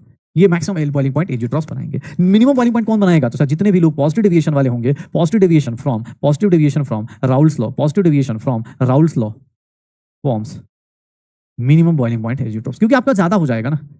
फिर से एक बार एग्जांपल याद करो, चलो अब मुझे बताओ, अगर मैं तुमसे बोलूं कि एक बात बताना, minimum boiling point maximum boiling point azeotropes में अगर मैं तुमसे बोल दूं कि एक काम करो, मैक्सिमम बॉइलिंग पॉइंट एजियोट्रॉप्स मतलब क्या हो गया, सर वाटर प्लस एसिड क्या बनाएगा, नेगेटिव डेविएशन है तो ये मैक्सिमम, और वाटर प्लस अल्कोहल क्या बनाएगा, तो सर ये पॉजिटिव डेविएशन वाला है तो मिनिमम बॉइलिंग पॉइंट। तो हो गया आपके पास। एजियोट्रॉप्स क्या होते हैं, जिनको कांस्टेंट बॉइलिंग पॉइंट मिक्सचर्स बोलते हैं, जिनको हम लोग कांस्टेंट बॉइलिंग पॉइंट मिक्सचर्स बोलते हैं, और इन्हीं को हम लोग क्या ले लेंगे, कि सर ये अपने पास एजियोट्रॉप्स बन जाएंगे। पक्का हो जाएगा सर, फटाफट देखो कर लेंगे। चलिए कंपोनेंट्स, ये एक लाइन है, ध्यान से देखिएगा, एनसीईआरटी की लाइन है। ये कंपोनेंट्स को हम सेपरेट आउट नहीं कर सकते डिस्टिलेशन से, क्यों, क्योंकि भैया ऑब्वियस है कंपोजिशन क्या होती है, सेम होती है, लिक्विड और वेपर फेज में सेम होती है, तो ऑब्वियस है, इसीलिए इनको हम लोग कांस्टेंट बॉइलिंग पॉइंट मिक्सचर्स बोलते हैं। इनको हम लोग क्या बोलते हैं, कांस्टेंट बॉइलिंग पॉइंट मिक्सचर्स बोलते हैं, कांस्टेंट बॉइलिंग पॉइंट मिक्सचर्स बोल देते हैं। तो ये कंपोनेंट्स होते हैं। अच्छा दूसरी चीज सर, इनकी अगर बात करें क्वेश्चंस को देखो तो क्वेश्चंस देखिएगा, एसीटोन और क्लोरोफॉर्म, एसीटोन और क्लोरोफॉर्म, अभी एग्जांपल दिया था कि सर ये क्लोरोफॉर्म और एसीटोन क्या बनाते हैं, क्लोरोफॉर्म और एसीटोन क्या बनाते हैं, सर हाइड्रोजन बॉन्डिंग बना लेता है। जब हाइड्रोजन बॉन्डिंग बनाएगा तो बॉन्ड स्ट्रांग होगा, अगर स्ट्रांग बॉन्ड बना नेगेटिव डेविएशन शो करेगा, तो 10 ml प्लस 50 ml जब मिलाओगे तो इज इक्वल्स टू 60 ml तो नहीं होगा। नेगेटिव डेविएशन बनेगा तो मतलब आपका वॉल्यूम क्या हो जाएगा, लेस देन 60 ml। क्यों, क्योंकि आपको पता है सर, अगर आपका पॉजिटिव डेविएशन होता है तो वॉल्यूम बढ़ता है, नेगेटिव डेविएशन होगा तो वॉल्यूम क्या हो जाएगा, कम हो जाएगा। ये देखेंगे। Boiling point of water is defined as, boiling point किसी का कैसे डिफाइन होता है, जब आपका वेपर प्रेशर किसके इक्वल हो जाए, एटमॉस्फेरिक प्रेशर के, उसके अलावा बबल्स वॉल से नहीं होता। ध्यान सुनिएगा sir, total vapour pressure of mixture of 1 mole of A and 2 moles of B is 200 torr. ये दिया हुआ है पी टोटल। अगर हम नॉर्मल निकालने जाते तो पी टोटल निकाल के चेक कर लें, राउल्स लॉ के हिसाब से पी टोटल निकालते तो कैसे निकालते, पी नॉट काई ए प्लस पी नॉट बी काई बी निकालते, और इसकी वैल्यू कितनी आती, 150 इंटू 1/3, इसकी वैल्यू कितनी आती सर, 240 इंटू 2/3। सर देखेंगे ये कितना हो गया 50, और ये कितना हो गया 160, कितनी वैल्यू आ गई 210 टॉर आ गया, 210 टॉर आ गया। सर राउल्स लॉ के हिसाब से कितना आना चाहिए, 210 टॉर। आपका प्रेशर कितना आ रहा है, 200। इसका मतलब आप कौन सा, आप जितना सोच रहे थे उससे ज्यादा आ रहा है या कम आ रहा है, उससे कम आ रहा है। मतलब सर यहाँ पर पॉजिटिव डेविएशन नहीं है, यहाँ पर क्या है, नेगेटिव डेविएशन है। There is a negative deviation from Raoult's law. इस टाइप के क्वेश्चंस कैसे करने हैं, तो सर इस टाइप के क्वेश्चंस में आप इस चेक कर लो कि भैया राउल्स लॉ के हिसाब से कितना आएगा, और उसके हिसाब से आंसर्स निकाल दो। राउल्स लॉ के हिसाब से जो आएगा वो आइडियल सॉल्यूशन है, उससे कम आया तो नेगेटिव डेविएशन, उससे ज्यादा आया तो पॉजिटिव डेविएशन। तो देखो भाई इस तरह क्वेश्चन है तो फटाफट ये कहां से आया, सर राउल्स लॉ से आया, राउल्स लॉ से चेक कर लो।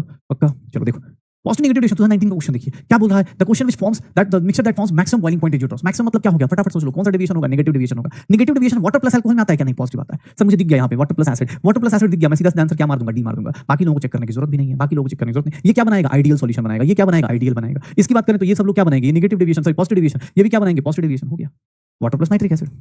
पक्का। अच्छा यहाँ पर अब देखना, थोड़ा ध्यान सुनना, अब हम लोग कुछ बात कर लेते हैं, जैसे फॉर एग्जांपल कुछ लोगों के साथ दिक्कत क्या है, जैसे मान लो वेपर प्रेशर है। अब वेपर प्रेशर को ना प्रेशर ऑफ गैस नहीं बोलते, मतलब प्रेशर ऑफ गैस क्या होता है, PV equals to NRT follow कर रहा होता है। वेपर प्रेशर क्या है कि सर किसी लिक्विड को जब हीट करते हैं तो उसके वेपर्स बनते हैं। वेपर्स और गैस में डिफरेंस है। गैस क्या होती है, नेकेड आई से नहीं दिखती, आप एयर को नहीं देख सकते। मेरे हाथ आपके और इस कैमरे के बीच में बहुत सारे एयर है, मॉलिक्यूल्स दिख नहीं रहे। वेपर्स क्या होंगे, दिख जाएंगे आपको। वेपर्स होते हैं नॉर्मल आइस से, कभी चाय बनाते हैं देखा, दूध को बॉयल होते हैं देखा, वेपर्स बनते हुए देखे होंगे आपने, या कभी मतलब आप ठंडी में सांस लेते हो छोड़ते हो तो आपको दिखेंगे वेपर्स बनते हुए। गैस और वेपर्स में डिफरेंस है। गैस क्या होता है, नेकेड आई से नहीं दिखता, वेपर्स क्या होता है, नेकेड आई से दिख जाता है, आप खुली आंख से देख सकते हो। तो वेपर प्रेशर क्या है कि sir vapour pressure is nothing, VP हम लोग शॉर्टकट में बोल देते हैं, और वीपी क्या होता है, सुनिएगा ध्यान से कि sir VP is nothing, vapour pressure is pressure exerted bye vapors of pressure exerted by vapors of liquid pressure exerted by vapors of liquid के थ्रू जो प्रेशर एक्सर्ट करते हैं उसी को क्या बोल देंगे, vapour pressure exerted by vapours of liquid.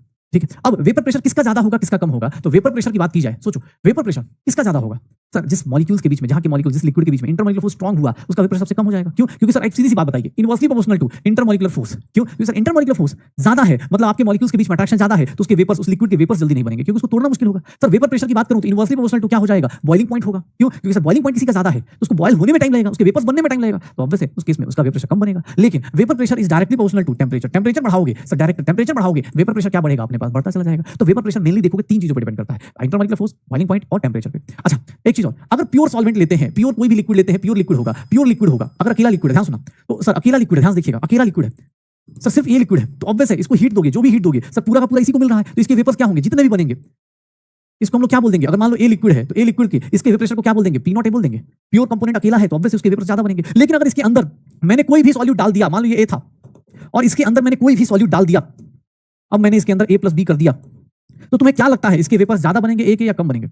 सोचो, जितना भी पढ़ा है सर, ज्यादा बनेंगे या कम बनेंगे? कम बनेंगे। क्यों? क्योंकि सर अकेले थे आप, जब प्योर अकेले थे आप, चाहे सॉल्यूट हो चाहे सॉल्वेंट हो, जब आप अकेले होते हो सारा हीट आपको मिल रहा है, सारी एनर्जी आपको मिल रही है, आप ज्यादा वेपर्स बना रहे हो। लेकिन अगर आप दो लोगों के साथ आ गए तो आपके वेपर्स क्या हो जाएंगे? कम। अब देखोगे तो इसको मैं लिख रहा हूं प्रेशर ऑफ ए, और ये प्रेशर ऑफ ए क्या कहलाएगा? Vapour pressure of A in solution. लेकिन ये जो पी नॉट ए था ये क्या कहलाएगा? Sir vapour pressure of pure A. जब अकेला ए था तो उसके टाइम पे इन दोनों में से ज्यादा कौन होगा? चलो सोचो, पी नॉट ए और पीए में ज्यादा कौन होगा? सर हमेशा प्योर कंपोनेंट का वेपर प्रेशर ज्यादा होता है एज कंपेयर टू दिस। पक्का? तो सर आप जब भी देखते हो, आपको एक सिंपल सा एक लाइन यूज कर रहा हूं कि अगर आप सॉल्यूशन बनाओगे, कोई भी बंदा होगा उसके साथ किसी को जोड़ दोगे तो उसका वेपर प्रेशर क्या होगा? डिक्रीज करेगा। कभी ज्यादा लगे ना तो चाय बनाते टाइम देखोगे, चाय के जो वेपर्स बनते हैं या दूध के वेपर्स बन रहे होंगे ना, एक काम करना उसके अंदर चीनी डाल देना, नमक मत डालना भाई, चीनी डाल देना। जैसे ही चीनी डालोगे देखो उसका वेपर सडनली कम हो जाएगा। क्यों? क्योंकि अब चीनी का पार्टिकल जाके कहां बैठ गया? सरफेस पे। अब हीट वही सेम हीट, आप हीट में कुछ भी मत चेंज करना। जब दूध का वेपर ऊपर आ रहा हो या चाय का वेपर ऊपर आ रहा हो, आप चीनी डाल के देखना, सडनली उसका वेपर नीचे चला जाएगा। क्यों? क्योंकि वेपर प्रेशर क्या हो जाता है? डिक्रीज। सर अगर आप अकेले हो तब तो आपके वेपर्स ज्यादा होंगे, लेकिन जैसे ही आपने कुछ मिक्स किया आपका वेपर प्रेशर क्या होता है? डिक्रीज होता है। पक्का? अब सॉल्यूशन की कुछ ऐसी प्रॉपर्टीज है जो भाई सॉल्यूट डालने पे फ्लक्चुएट करती हैं, कुछ ऐसी प्रॉपर्टीज है जो सॉल्यूट के ऊपर डिपेंड करती हैं, उन्हीं प्रॉपर्टीज को हम पढ़ेंगे और उन्हीं प्रॉपर्टीज का नाम होता है क्वालिटेटिव प्रॉपर्टीज। ये चार प्रॉपर्टीज हमें पढ़नी है, चार ही प्रॉपर्टीज और चारों के चारों कुछ नहीं, बेसिक चीजें हैं और उसके जो न्यूमेरिकल्स हैं बहुत प्यारे से न्यूमेरिकल्स आते हैं। क्वालिटेटिव प्रॉपर्टीज क्या है? तो sir qualitative properties of solution किसको बोलते हैं? क्वालिटेटिव प्रॉपर्टीज अगर मैं बात करूं, क्वालिटेटिव प्रॉपर्टीज ऑफ सॉल्यूशन अगर इसकी बात की जाए, क्वालिटेटिव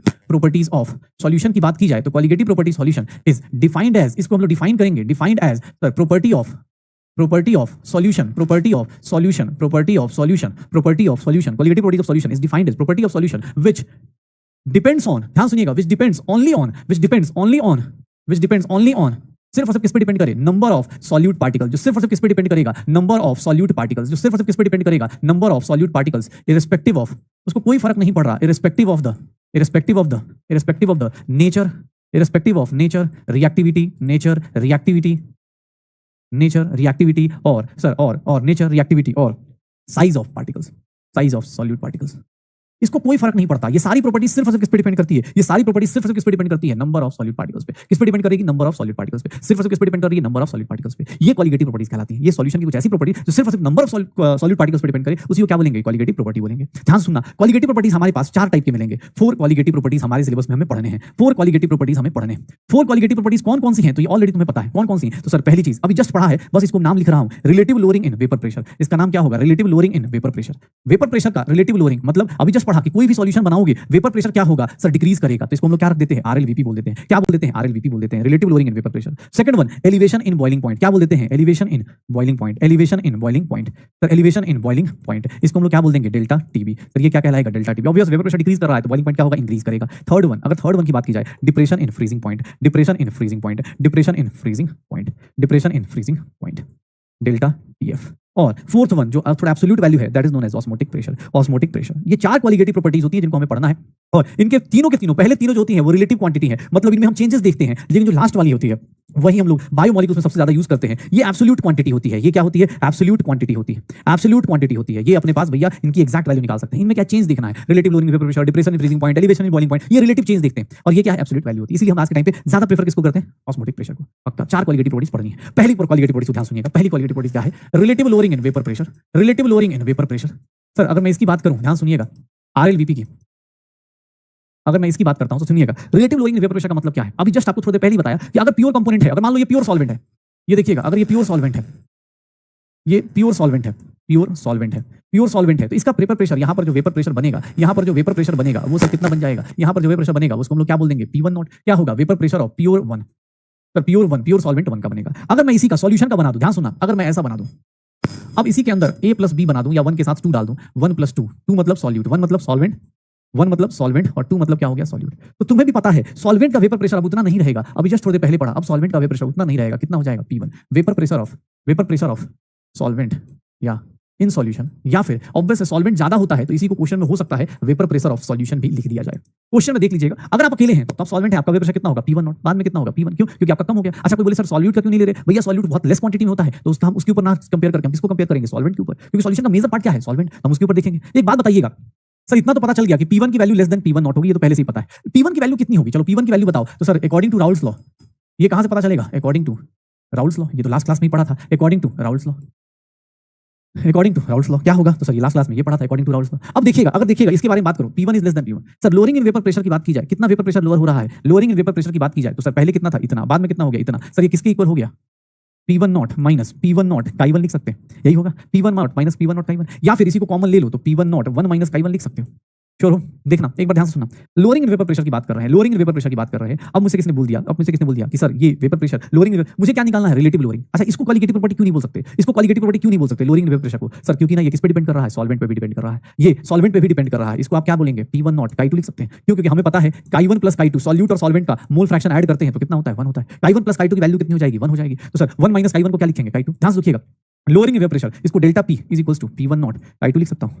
सर ये अपने पास क्वालिटेटिव प्रॉपर्टी नहीं है क्योंकि ये सॉल्यूट पे भी डिपेंड कर रहा है, सॉल्वेंट पे डिपेंड कर रहा है। तो मैं एक काम करता हूं, delta P upon P1 not कर देता हूं and that is known as relative lowering in vapour pressure. Relative lowering in vapour pressure कैसे? सर हम लोग क्या कर रहे हैं? Change in pressure divided by, sir initially कितना वेपर प्रेशर था, प्योर कंपोनेंट का कितना था, तो रिलेटिव चेंज निकाल रहे हैं कि सर कितना कम आया एज कंपेयर दिस। तो relative lowering in vapour pressure is nothing, ये क्या हो जाएगा? P1 not minus P1 upon P1 not, delta P upon P1 not की वैल्यू किसके इक्वल आ गई? Chi2 upon N2 plus N1। देख लो, इसी को याद रखिएगा, इसको याद रखिएगा। Relative lowering in vapour pressure का जो फॉर्मूला होता है, relative lowering in vapour pressure का जो फॉर्मूला होता है that is P1 not minus P1 upon P1 not, P1 not minus P1 upon P1 not that is equals to Chi2 N2 upon N1 plus N2।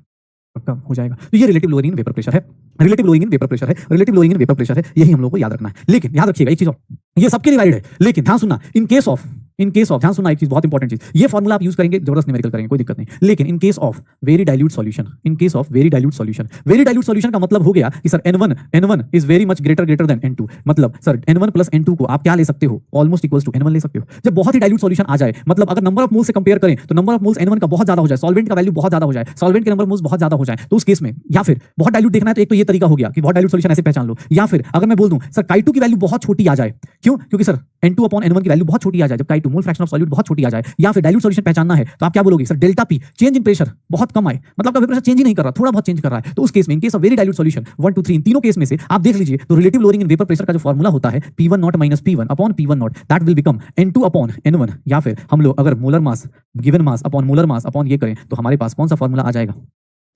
लेकिन ये normal formula है, हर एक जगह apply करना है, किसी भी टाइप का वेपर प्रेशर डिक्रीज करे तो ये कब अप्लाई करोगे? ये सिर्फ कब अप्लाई करोगे? जब ये तीन कंडीशंस में से कोई सेटिस्फाई करे, जब आपका वेपर प्रेशर थोड़ा सा चेंज होगा तभी आप ये यूज करोगे, अदरवाइज यूज नहीं करोगे। तो इस बात का ध्यान रखिएगा, जब भी आपसे बोला जाए तो relative lowering in vapour pressure, sir normal formula ये है, in case of very dilute solution उन तीन कंडीशन में आप N2 upon N1 plus N2 ना करके N2 अपॉन N1 कर देते हो। पक्का relative lowering of vapour pressure का ये सिंपल सा सिद्धांत है कि आप जैसे ही सॉल्यूट डालोगे वेपर प्रेशर क्या होगा? डिक्रीज होगा। कितना डिक्रीज होगा? रिलेटिवली कितना डिक्रीज होगा? That is equals to mole fraction of solute, sir mole fraction of solute या फिर N2 upon N1 plus N2। लेकिन अगर बहुत डाइल्यूट सॉल्यूशन है तो उस केस में N2 अपॉन N1 आ जाता है, क्यों? क्योंकि सर ये वैल्यू बहुत छोटी होती है, इसको नेग्लेक्ट कर सकते हैं। तो है चलिए ये बताइए क्या होगा? Sir boiling point of her एक आदमी का बॉइलिंग पॉइंट दिया हुआ है, कौन किसका हाईएस्ट वेपर प्रेशर होगा? सर वेपर प्रेशर क्या पढ़ा आप लोगों ने कि vapour pressure is inversely proportional to boiling point, inversely proportional to boiling point, vapour pressure is inversely proportional to boiling point. भैया vapour pressure inversely proportional to boiling point है, कैसे sir? कैसे इनवर्सली प्रोपोर्शनल है? आपको बताइए कैसे inversely proportional है? क्योंकि सर वेपर प्रेशर जितना ज्यादा बॉइलिंग पॉइंट हाई होगा उसके वेपर्स बनने के चांसेस कम होंगे, तो सर सबसे कम जिसका वेपर बॉइलिंग पॉइंट होगा उसका वेपर प्रेशर सबसे ज्यादा होगा। सबसे कम किसका है? सर CH3OH का सबसे कम है, जिसका बॉइलिंग पॉइंट कम होगा उसका वेपर प्रेशर सबसे हाईएस्ट होगा। हो गया, बना दो। ये देखिए 1 mole of non volatile solute is added into 3 moles of solvent, मतलब N2 की वैल्यू 1 है, N1 की वैल्यू क्या है? 3 है। अच्छा चलो फिर ये बताओ ये डाइल्यूट सॉल्यूशन लग रहा है या नॉर्मल सॉल्यूशन है? इसको डाइल्यूट मत बोल देना। डाइल्यूट का मतलब क्या होता है? जब बहुत बड़ा गैप हो, 3 और 1 में बहुत बड़ा गैप नहीं है सर, ये डाइल्यूट नहीं है। The vapour pressure of the solution, सुनना, the vapour pressure of the solution with respect to vapour pressure of pure solvent. ध्यान सुनिएगा, एक्चुअली जल्दी लोग क्या करते हैं कि सर यहां पर क्या कर देंगे, ए भाई सुनना आराम से, क्या करते हैं? Vapour pressure of the solution, vapour pressure of the solution का मतलब क्या होता है? सर आपको vapour pressure of the solution का मतलब क्या बताया गया था? ये P1 बताया गया था। Vapour pressure of pure solvent का मतलब क्या था? P1 not. सर एक बात बताऊं, P1 अपॉन P1 नॉट की वैल्यू क्या होगी? सर सीधा सीधा बात है, P1 की वैल्यू किसकी इक्वल होती है? P1 नॉट Chi1 की इक्वल होती है। क्यों? क्योंकि सर राउल्स लॉ यही तो बोलता है, राउल्स लॉ क्या बोलता है? यही तो बोलता है P1 is nothing, P1 is equal to P1 naught का I1। एक बार बता दो P1 अपॉन P1 नॉट, इसकी वैल्यू क्या पुट कर दो? का I1, और अब निकाल दो N1 प्लस N2। सर सबकी वैल्यूज दी हुई हैं 3 अपॉन सर 1 प्लस 3, कितना आ जाएगा इसकी वैल्यू? 3/4। जो लोग गलती से कुछ और सोचेंगे उनका आंसर इसी क्वेश्चन का भी गलत हो जाएगा। जिनको हमेशा होता है ना डायरेक्ट फॉर्मुला लगाना है, जो लोग डायरेक्ट फॉर्मुला लगाना चाहें, सर ये vapour pressure of the solution क्या बताया? देखना vapour pressure of the solution क्या लिखवाया था P1। भैया साथ साथ बने रहो, साथ साथ बने रहो। बोल तो रहा हूं भैया क्रैश कोर्स में हो तो इसका मतलब ये नहीं कि सर कोई भी टॉपिक छूटेगा। हाँ ये है कि भैया प्रैक्टिस आपको खूब सारी करनी है ताकि आप चीजें कर सको। ये देखिएगा सर क्या लिखा होगा, आराम से पढ़िए। क्वेश्चन बहुत लेंथी सा नहीं है, लेकिन हाँ देखने में किसी को डर लग सकता है कि अरे भैया ये क्या थमा दिया sir. For a solution containing non volatile solute the relative lowering of vapour pressure is 0.2। मतलब RLVP की वैल्यू दी हुई है, RLVP की वैल्यू दी है, कितनी दी है सर? 0.2। और मुझे पता है इसको क्या बोलते हैं? मोल फ्रैक्शन ऑफ सॉल्यूट बोलते हैं क्या? ये मोल फ्रैक्शन ऑफ सॉल्यूट होता है क्या? RLVP की वैल्यू क्या होती है? मोल फ्रैक्शन ऑफ सॉल्यूट बोलते हैं क्या sir? Mole fraction of solute in the solution 0.2 होगा क्या सर? 0.2 होगा। अगर मोल फ्रैक्शन ऑफ सॉल्यूट 0.2 है तो मोल फ्रैक्शन ऑफ सॉल्वेंट 0.2 होगा क्या? नहीं। तो फोर्थ वाला ऑप्शन हटा दो, फोर्थ वाला ऑप्शन हटा दो। देखो फोर्थ ऑप्शन हटा दो, बचा क्या? 1 2 3। सर ये देख लो फर्स्ट हमारा करेक्ट आंसर है तो फर्स्ट होना ही चाहिए। सर आंसर कितना आ जाएगा? 1 और 3। कोई कैलकुलेशन नहीं, कुछ नहीं, आप सिंपल दिमाग लगाइए। सर क्वेश्चन में क्या दिया गया? RLVP का फॉर्मूला दिया गया है, relative lowering in vapour pressure बोला गया है। जब RLVP बोला जा रहा है कि वो किसके इक्वल है, RLVP बोला जा रहा है कि सर 0.2, तो उसको क्या बोलेंगे? मोल फ्रैक्शन ऑफ सॉल्यूट। और मोल फ्रैक्शन ऑफ सॉल्यूट पहला स्टेटमेंट सही तो पहले स्टेटमेंट से निकाल लो, ये दोनों गलत हो जाएंगे, ये दोनों गलत हो जाएंगे। फिर सर फोर्थ स्टेटमेंट गलत क्यों? क्योंकि मोल फ्रैक्शन ऑफ सॉल्यूट अगर 0.2 है तो मोल फ्रैक्शन ऑफ सॉल्वेंट कितना होगा sir? Mole fraction of solvent कितना होगा? मोल फ्रैक्शन ऑफ सॉल्वेंट अगर देखेंगे तो that will be equals to sir 1 minus 0.2 0.8 हो जाएगा। सर देख लो तो गलत हो गया, फोर्थ ऑप्शन हटा दो, गलत हो गया सारा, पक्का हो जाएगा सर। ये देखिएगा इस टाइप के क्वेश्चन को देखिएगा जहां पर 18 ग्राम ग्लूकोज, न्यूमेरिकल्स भी जिन लोगों को लगता है न्यूमेरिकल्स भी आ गए। 18 gram of glucose is added to 178.2 gram of water. Sir ये क्या है? सर ये क्या है? सॉल्वेंट है। इसके मोल्स कितने होंगे? 178.2 डिवाइड बाय 18 करेंगे और इसके मोल्स कितने होंगे? सर इसके मोल्स निकालेंगे तो ये कितना हो जाएगा? 18 अपॉन 8 180। ये N2 हो गया कितना? 0.1। इसकी वैल्यू निकालेंगे तो ये कितना आ रहा है? 18 9.9 ले लेते हैं, यही आएगा 9.9 करके देखो, उसी के आसपास आ जाएगा। ठीक है 9.9 ही आएगा मेरे हिसाब से, तो मेरे हिसाब से 9.9 ही आएगा। तो चेक कर लेते हैं क्योंकि 178.2 डिवाइड बाय 18 9.9, ठीक 9.9 आ जाएगा। सर अब देखना vapour pressure of water for this above solution, मतलब सर प्रेशर ऑफ सॉल्यूशन निकालना है, P1 निकालना है, P1 निकालना है। अब P1 कैसे निकालूं सर? P1 कैसे निकालूं? तो एक बात बताओ P1 कैसे आएगा? तो P1 की वैल्यू कैसे निकालूं? Vapour pressure of the solution कैसे निकालूं? तो सर मुझे एक चीज पता है P1 की वैल्यू कितनी होती है सर? P1 नॉट का I1 होती है। अब सर P1 नॉट कितना लूं? ध्यान सुनना, इसीलिए क्वेश्चन दिया है। P1 नॉट की वैल्यू नॉर्मली कितनी दी जाती है? जब आपको कुछ नहीं दिया है तो वाटर का normal pressure, vapour pressure of pure component कितना ले लेंगे? 760 टॉर ले लेंगे और उसको किससे मल्टीप्लाई कर देंगे? Chi1 से, Chi1 से मल्टीप्लाई कर देंगे। 760 इंटू इसकी वैल्यू 9.9 अपॉन 9.9 प्लस 0.1, मतलब ये 760 इंटू 9.9 अपॉन क्या आ गया? 10 आ गया। ये कितना हो जाएगा? 76, मतलब थोड़ा सा कम 750 76 यार क्या ही तो कर देते हैं कैलकुलेशन, कितना हो जाएगा? 9.9 इंटू 76 752.4 आ जाएगा, 752.4 टॉर आ जाएगा। देख लो ये कोई बोले 760 कैसे आया? Atmospheric pressure. जब भी आपको कुछ नहीं दिया है तो आप क्या ले लोगे? एटमॉस्फेरिक प्रेशर ले लोगे। आप कुछ क्या ले लोगे? एटमॉस्फेरिक प्रेशर ले लोगे। तो अगर आपको वेपर प्रेशर क्वेश्चन आता है, रिलेटिव लोअरिंग वेपर प्रेशर, तो आप सॉल्व करोगे मोल फ्रैक्शन ऑफ सॉल्यूट से। लेकिन अगर नॉर्मल आता है कि प्रेशर ऑफ सॉल्यूशन बताओ, प्रेशर ऑफ सॉल्यूशन तो राउल्स लॉ हो जाएगा ना यार, क्यों फिर मेहनत करनी है? राउल्स लॉ से कर लो पक्का, ठीक है। देखो इस क्वेश्चन को देखो, vapour pressure of solution 5 gram of non electrolyte, मतलब जो डिसोसिएट नहीं करते non electrolyte, in 90 gram water at a particular temperature is this. The vapour pressure of pure water at this. Sir ये क्या है? P1 नॉट है। P1 not कितना है? 3000 है। और P1 की वैल्यू कितनी दी है? सॉल्यूशन के अंदर वैल्यू कितनी दी है? ये सर डेल्टा P की वैल्यू कितनी आ रही है? अगर मल्टी डिवाइड करोगे डेल्टा P की वैल्यू बहुत छोटी आ रही है, 3000 रुपए के साथ 15 रुपए का डिस्काउंट मिल रहा है, इतना कम चेंज हो रहा है। इसको कौन सा सॉल्यूशन बोलेंगे हम लोग? क्या बोल देंगे? ये कौन सा सॉल्यूशन है? वेरी डाइल्यूट सॉल्यूशन है। मतलब अब जब हम फॉर्मुला यूज करेंगे, अगर हम जो फॉर्मुला यूज करेंगे तो हम फॉर्मुले में क्या यूज करेंगे? ध्यान सुनना, फॉर्मुले में delta P upon P1 not is nothing N2 upon N1 use करेंगे। क्यों? क्योंकि डाइल्यूट सॉल्यूशन है। डाइल्यूट सॉल्यूशन मतलब given mass of solute divide by molar mass of solute, given mass molar mass of solvent divide by this. Sir N2 का formula W2/M2, N1 का formula W1/M1। Sir ये देखिएगा delta P की value 15, इसकी value 3000, that is equals to given mass electrolyte का कितना है and ये मोलर मास हो गया इनटू M1 की वैल्यू कितनी हो गई? मोलर मास फर्स्ट वाली कितनी हो गई? फर्स्ट वाली की मोलर मास निकालेंगे, वाटर है सॉल्वेंट का, और ये 90। तो देखेंगे ये पूरा कैंसिल आउट हो गया, 18 5 M2 की वैल्यू कितनी हो गई? 3000/15, ये कितना हो गया? 200, कितना हो गया? 200, कितना हो गया? 200, क्या हो जाएगा? 200। मोलर मास निकाल दो। ये कैसे डिसाइड किया? तो सर बहुत डाइल्यूट सॉल्यूशन 3 कंडीशन बताई थी, जब इसके मोल्स बहुत कम हो, सॉल्यूट के मोल्स बहुत कम हो, या फिर चेंज इन वेपर प्रेशर बहुत कम हो, या फिर आपका मोल फ्रैक्शन की वैल्यू क्या है? बहुत कम आ जाए, तो आप चेंज इन मतलब उसको क्या मान लेते हो? बहुत डाइल्यूट सॉल्यूशन मान लेते हो पक्का। चलो अब देखना अपने पास, अब सेकंड क्वालिटी प्रॉपर्टी और थर्ड क्वालिटी प्रॉपर्टी को एक साथ पढ़ेंगे। क्यों? क्योंकि देखो दोनों एक दूसरे से रिलेटेड होते हैं, दोनों एक दूसरे से रिलेटेड होते हैं। कैसे? ये देखिएगा दोनों एक दूसरे से रिलेटेड होते हैं। क्यों? उसका रीजन भी बताऊंगा अभी। ये देखो अपने पास, ये देखो दोनों ही एक दूसरे से रिलेटेड होंगे। कैसे? ये आपको अभी थोड़ी देर में पता चल जाएगा। चलिए ये होता है पहला, सेकंड क्वालिटी प्रॉपर्टी को देखेंगे तो इसको बोलते हैं elevation in boiling point. Elevation in boiling point, elevation in boiling point क्या होता है? तो एलिवेशन इन बॉइलिंग पॉइंट देखोगे आपका अगर वेपर प्रेशर डिक्रीज कर रहा है, अगर आपका वेपर प्रेशर डिक्रीज कर रहा है, third one depression in freezing point, depression in freezing point, elevation in boiling point and depression in freezing point, depression in freezing point, इसको हम लोग क्या बोल देंगे? डेल्टा TF बोल देंगे। ये क्या कहलाएगा? डेल्टा TF कहलाएगा, डेल्टा TF कहलाएगा। ध्यान सुनना, एलिवेशन इन बॉइलिंग पॉइंट और डिप्रेशन इन फ्रीजिंग पॉइंट में इन दोनों में क्या क्या चीजें हमें देखने को मिलती हैं? ध्यान से देखिएगा क्या क्या होगा elevation boiling point, depression freezing point. सुनना सर, ये दोनों के दोनों जो प्रॉपर्टी होती हैं ये डायरेक्टली प्रोपोर्शनल टू क्या होती है? मोलालिटी होती है। Sir directly proportional to molality होगी, delta TB is directly proportionality constant, molality को KBM/M लिख देंगे। इसमें भी देखेंगे डिप्रेशन इन फ्रीजिंग पॉइंट जो होगी वे भी डायरेक्टली प्रोपोर्शनल टू मोलालिटी होती है, और इसीलिए डेल्टा TF को हम लोग क्या लिख देंगे? सर KF/M लिख देंगे। Where where KF is known as molal depression constant, या फिर इसी को हम लोग बोल देते हैं मोलल डिप्रेशन कांस्टेंट, या फिर इसी को हम लोग बोल देते हैं क्रायोस्कोपिक कांस्टेंट। इसका नाम क्या रख देते हैं? Cryoscopic constant. अगर मैं डेल्टा इसकी बात करूं केबी की, where KB is known as ebullioscopic constant बोल देते हैं, इब्यूलोस्कोपिक कांस्टेंट, या फिर इसी को हम लोग बोल दिया जाता है, इसी को हम लोग बोल देते हैं molal boiling point elevation constant. दोनों में से कोई नाम रख दो, कोई दिक्कत नहीं है। अब सुनना अपने पास डेल्टा टीवी और डेल्टा टीएफ दोनों का फॉर्मूला एक्जैक्टली सिमिलर है। मतलब आप डेल्टा टीवी बस कांस्टेंट अलग अलग है। अगर मोलालिटी का फॉर्मूला आप सही से पुट करो तो शायद दोनों का फॉर्मूला भी देख के बस एक टर्म अलग है, वो सिर्फ और सिर्फ कौन सा सर, ये सिर्फ और सिर्फ केबी। और यहाँ पर इसी को देखोगे डेल्टा टीएफ को देखोगे तो यहाँ पर ये क्या आ जाएगा? KF into W2/M2 into 1000/W1, यही होगा। दोनों का फॉर्मूला सिमिलर है। ये आखिर होता क्या? पहले तो ये फॉर्मूला बता दिया मैंने, लेकिन आता कैसे है? बॉइलिंग पॉइंट चेंज कैसे होता है, फ्रीजिंग पॉइंट कैसे चेंज होता है, इसके लिए थोड़ा ग्राफ देख लेते हैं। प्लीज थोड़ा ध्यान से सुनिएगा। ग्राफ कैसे बनेगा? देखिएगा ग्राफ कैसे बनेगा। ये देखिए ग्राफ कैसे बनेगा। ये देखो, अगर मैं बोलूं कि ये क्या है अपने पास, ये है प्रेशर की लाइन और ये क्या है? टेम्परेचर का। ठीक है, देखना ध्यान से। अगर यहां पर एटमॉस्फेरिक प्रेशर है PATM, सिमिलरली यहां पर भी ये क्या हो गया? प्रेशर का लाइन, और ये क्या हो गया? टेम्परेचर का। ये कौन सी लाइन है? एटमॉस्फेरिक प्रेशर की लाइन। ठीक है, दोनों का ग्राफ देखिएगा। चलिए, बॉइलिंग पॉइंट क्या होता है? कि सर जहां पर आपका वेपर प्रेशर, बॉइलिंग पॉइंट मतलब टेम्परेचर बढ़ाएंगे, वेपर प्रेशर बढ़ेगा, टेम्परेचर बढ़ाएंगे, वेपर प्रेशर बढ़ेगा, टेम्परेचर बढ़ाएंगे, वेपर प्रेशर बढ़ेगा, टेम्परेचर बढ़ाएंगे, वेपर प्रेशर बढ़ेगा, जहां पर जाके एटमॉस्फेरिक प्रेशर को टच कर जाए। अगर प्योर सॉल्वेंट की बात कर रहा हूं तो जहां पर जाके एटमॉस्फेरिक प्रेशर को टच कर जाए सर, उसी पॉइंट को, उसी टेम्परेचर को हम लोग क्या बोल देंगे सर? बॉइलिंग पॉइंट बोल देंगे। उसी टेम्परेचर को हम लोग क्या बोल देंगे? बॉइलिंग पॉइंट बोल देंगे। सर ये बॉइलिंग पॉइंट प्योर होगा, प्योर सॉल्वेंट है, अकेला सॉल्वेंट है, कोई दिक्कत नहीं। जाके कहां टच कर रहा है? यहां पर। कैसे हुआ? क्योंकि सर जहां पर जाके जिस टाइम पे इसका वेपर प्रेशर किसके इक्वल हो जाए? एटमॉस्फेरिक प्रेशर के इक्वल हो जाए, उसी को हम लोग क्या बोल देंगे? सर ये क्या कहलाएगा? सर बॉइलिंग पॉइंट कहलाएगा। लेकिन प्योर सॉल्वेंट के बाद अगर तुम ध्यान से देखोगे तो प्योर सॉल्वेंट और अगर लिक्विड सॉल्यूशन का ग्राफ बनाना होगा, सॉल्यूशन जैसे बनाऊंगा, ग्राफ नीचे से क्यों आएगा? ये बताओगे। अगर मैं सॉल्यूशन बना रहा हूं तो ग्राफ नीचे क्यों आ रहा है? क्योंकि अभी हमने थोड़ी देर पहले पढ़ा है कि जैसे ही सॉल्यूशन डालते हो, सॉल्यूट जैसे ही डालते हो, प्योर सॉल्वेंट होता है, जैसे ही उसके अंदर सॉल्यूट डालते हो उसका वेपर प्रेशर क्या हो जाता है? कम हो जाता है। तो सॉल्वेंट का ग्राफ अगर ऐसा है तो सॉल्यूशन का ग्राफ ऊपर ना क्योंकि कहां होगा? नीचे ही होगा। क्यों? क्योंकि सॉल्यूशन हमेशा कहां रहने वाला है? नीचे। रीजन उसका वेपर प्रेशर हमेशा क्या रहेगा? डिक्रीज रहेगा। वेपर प्रेशर क्या रहेगा? कम रहेगा। तो ये देख लो सर। अब देखोगे यहां पर ये कौन सा है सर? ये देखिएगा, ये पुराना बॉइलिंग पॉइंट है, ये नया बॉइलिंग पॉइंट है, ये बॉइलिंग पॉइंट ऑफ सॉल्यूशन है। सर ये देख रहे हैं बॉइलिंग पॉइंट क्या हो रहा है? इंक्रीज हो रहा है क्या? इसी को क्या बोल देंगे? डेल्टा टीवी बोल देंगे। सर देखिए ना, बॉइलिंग पॉइंट क्या हो रहा है? बढ़ रहा है क्या? बॉइलिंग पॉइंट क्या हो रहा है? इंक्रीज हो रहा है क्या? देखिए पहले इतना बॉइलिंग पॉइंट था, अब आपका नंबर लाइन पे देखेंगे टेम्परेचर के तो आपका बॉइलिंग पॉइंट क्या हो रहा है? इंक्रीज हो रहा है। इसी डेल्टा टीवी को डायरेक्टली मोलालिटी बोल सकते हैं। अगर कोई बोले sir boiling point of solution ज्यादा होता है या बॉइलिंग पॉइंट ऑफ तुमसे कोई बोल दे कि सर इसको अगर मान लो बॉइलिंग पॉइंट बोल रहे और ये क्या हो गया? टीवी डैश, तो सर इस वैल्यू क्या होगी? ज्यादा होगी। सॉल्यूशन की वैल्यू क्या होगी? हमेशा ज्यादा होगी। सॉल्यूशन का बॉइलिंग पॉइंट क्या होगा? ज्यादा। तो देख लो ग्राफ वाइज कैसा होगा। अच्छा, कोई बोले सर सॉल्यूशन की अगर मोलालिटी बढ़ाएंगे तो ग्राफ किधर को शिफ्ट करेगा? जितना ज्यादा मोलालिटी बढ़ाओगे उतना डेल्टा टीवी की वैल्यू क्या होती चलती जाएगी? बढ़ती चली जाएगी। मतलब जितना सॉल्यूशन का कंसंट्रेशन बढ़ाओगे ग्राफ क्या होगा? और नीचे आएगा। जितना नीचे आएगा उतना पीछे जाएगा। पक्का? तो सुनिएगा, ये देखिए यहां पर जब फ्रीज करने की बारी आती है तो फ्रीज करते टाइम अब हम टेम्परेचर बढ़ा नहीं रहे, हम टेम्परेचर कम कर रहे हैं। अब हम बढ़ा नहीं रहे, टेम्परेचर क्या कर रहे हैं? कम कर रहे हैं। तो एक सिंपल सा लाइन खींच देता हूं। ये होता है सॉलिड सॉल्वेंट की लाइन।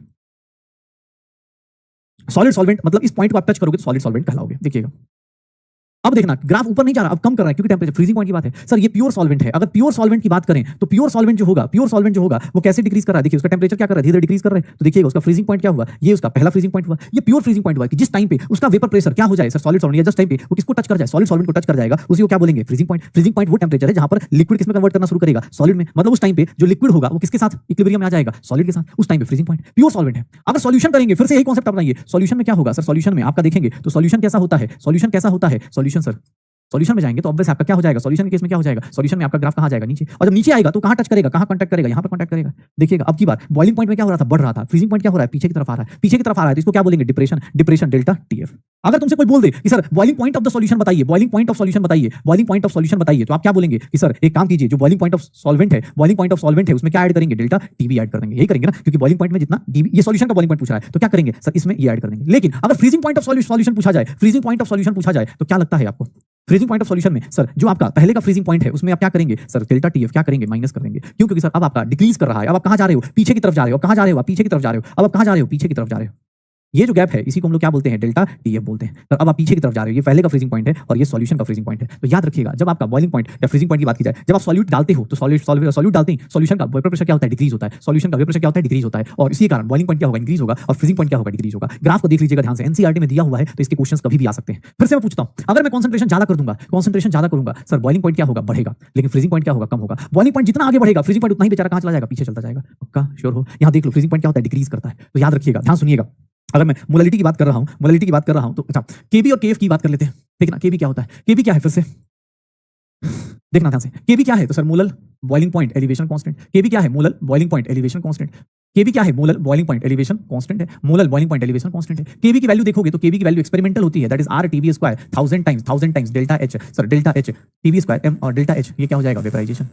सर एक्सपेरिमेंटल वैल्यू होती है, ये क्या होती है सर, ये क्या होती है डिपेंड्स ओनली ऑन सॉल्वेंट, मतलब इसको सॉल्वेंट पे ही डिपेंड करना है, किसी और पे डिपेंड नहीं करना होता है। टीबी क्या है तो sir boiling point of solvent, boiling point of solvent pure solvent का। सर एम क्या है molar mass of solvent, M क्या है मोलर मास ऑफ सॉल्वेंट, और डेल्टा एच वेपराइजेशन, मतलब वेपराइजेशन करने में जो इंथैल्पी आती है वेपराइजेशन एंथैल्पी, वेपराइजेशन एंथैल्पी यही होगा वेपराइजेशन एंथैल्पी। तो केवी की वैल्यू क्या होती है molar boiling point elevation constant R TB square M divide by 1000 times delta H vaporisation depends only on solvent. TB क्या है boiling point of the solvent, M is molar mass of the solvent, delta H ये सिर्फ और सिर्फ solvent पे depend करेगा और किसी चीज पे डिपेंड नहीं करता। केवी की वैल्यू पूरी सॉल्वेंट पे डिपेंड करेगी, सॉल्यूट से इसको कोई लेना देना नहीं है। सिमिलरली अगर मैं केएफ की बात करूं तो केएफ की बात करूंगा तो केएफ की वैल्यू क्या होती है molar freezing point constant, molar freezing point depression constant, molar freezing point depression constant. और अगर इसकी बात करूं तो ये पूरा का पूरा केएफ की वैल्यू भी देखी जाए तो केएफ की वैल्यू होती है R TF square M upon 1000 times delta H fusion enthalpy, delta H fusion enthalpy where TF is freezing point of solvent, sir M is molar mass of solvent, सब कुछ similar सा हो गया, बस यहाँ फ्रीजिंग पॉइंट, इसलिए दोनों को पैरेलली पढ़ा रहा हूँ क्योंकि दोनों में देखो बस थोड़ा सा चेंज है। वहां पर फ्यूजन के, यहाँ पर वेपराइजेशन एंथैल्पी थी, यहाँ पर देखो वेपराइजेशन एंथैल्पी है, यहाँ पर क्या होती है फ्यूजन एंथैल्पी। वेपराइजेशन एंथैल्पी मतलब जब आप लिक्विड से कहां जाते हो, लिक्विड से अगर गैस जाते हो उस टाइम पे जो एनर्जी निकलती है देनी पड़ती है उसको क्या बोलते हैं वेपराइजेशन एंथैल्पी। फ्यूजन एंथैल्पी का मतलब क्या होता है जब सॉलिड से लिक्विड जाते हो तो क्या होता है उसकी एंथैल्पी को क्या बोल देते हैं वेपराइजेशन, सॉरी फ्यूजन एंथैल्पी। इसको हम लोग ये भी किस पे डिपेंड करेगा, डिपेंड्स ओनली ऑन सॉल्वेंट, सिर्फ और किस पे डिपेंड करेगा सॉल्वेंट के ऊपर ही डिपेंड करेगा, सिर्फ और किस पे डिपेंड करेगा सॉल्वेंट पे ही डिपेंड करेगा। तो ये केबी हो गया, ये केएफ हो गया, ये केबी हो गया, ये केएफ हो गया, इस तरह की बातें हो गई। अच्छा एक चीज और सर सुनिएगा, अगर मैं बोलूं कॉन्सेंट्रेशन बढ़ाता हूं, मोलालिटी अगर इंक्रीज करती है, मोलालिटी अगर इंक्रीज करती है, ध्यान सुनना, मोलालिटी अगर इंक्रीज करेगी तो भैया केएफ की वैल्यू कोई फर्क पड़ेगा, केबी की वैल्यू कोई फर्क पड़ेगा नहीं सर, केबी क्या है कांस्टेंट है, केबी कोई फर्क नहीं पड़ेगा। मोलालिटी बढ़ेगी तो डेल्टा टीबी क्या होगा इंक्रीज करेगा, डेल्टा टीबी क्या होगा इंक्रीज करेगा, और जितना बॉइलिंग पॉइंट का चेंज एलिवेशन इंक्रीज करेगा उतना बॉइलिंग पॉइंट ऑफ सॉल्यूशन क्या होगा, ध्यान सुनिएगा, बॉइलिंग पॉइंट ऑफ सॉल्यूशन क्या होगा इंक्रीज करेगा। क्यों, क्योंकि सर बॉइलिंग पॉइंट क्या होता है प्लस होता जाता है, प्लस प्लस प्लस ऐड करते चले जाओ, बॉइलिंग पॉइंट इंक्रीज करेगा।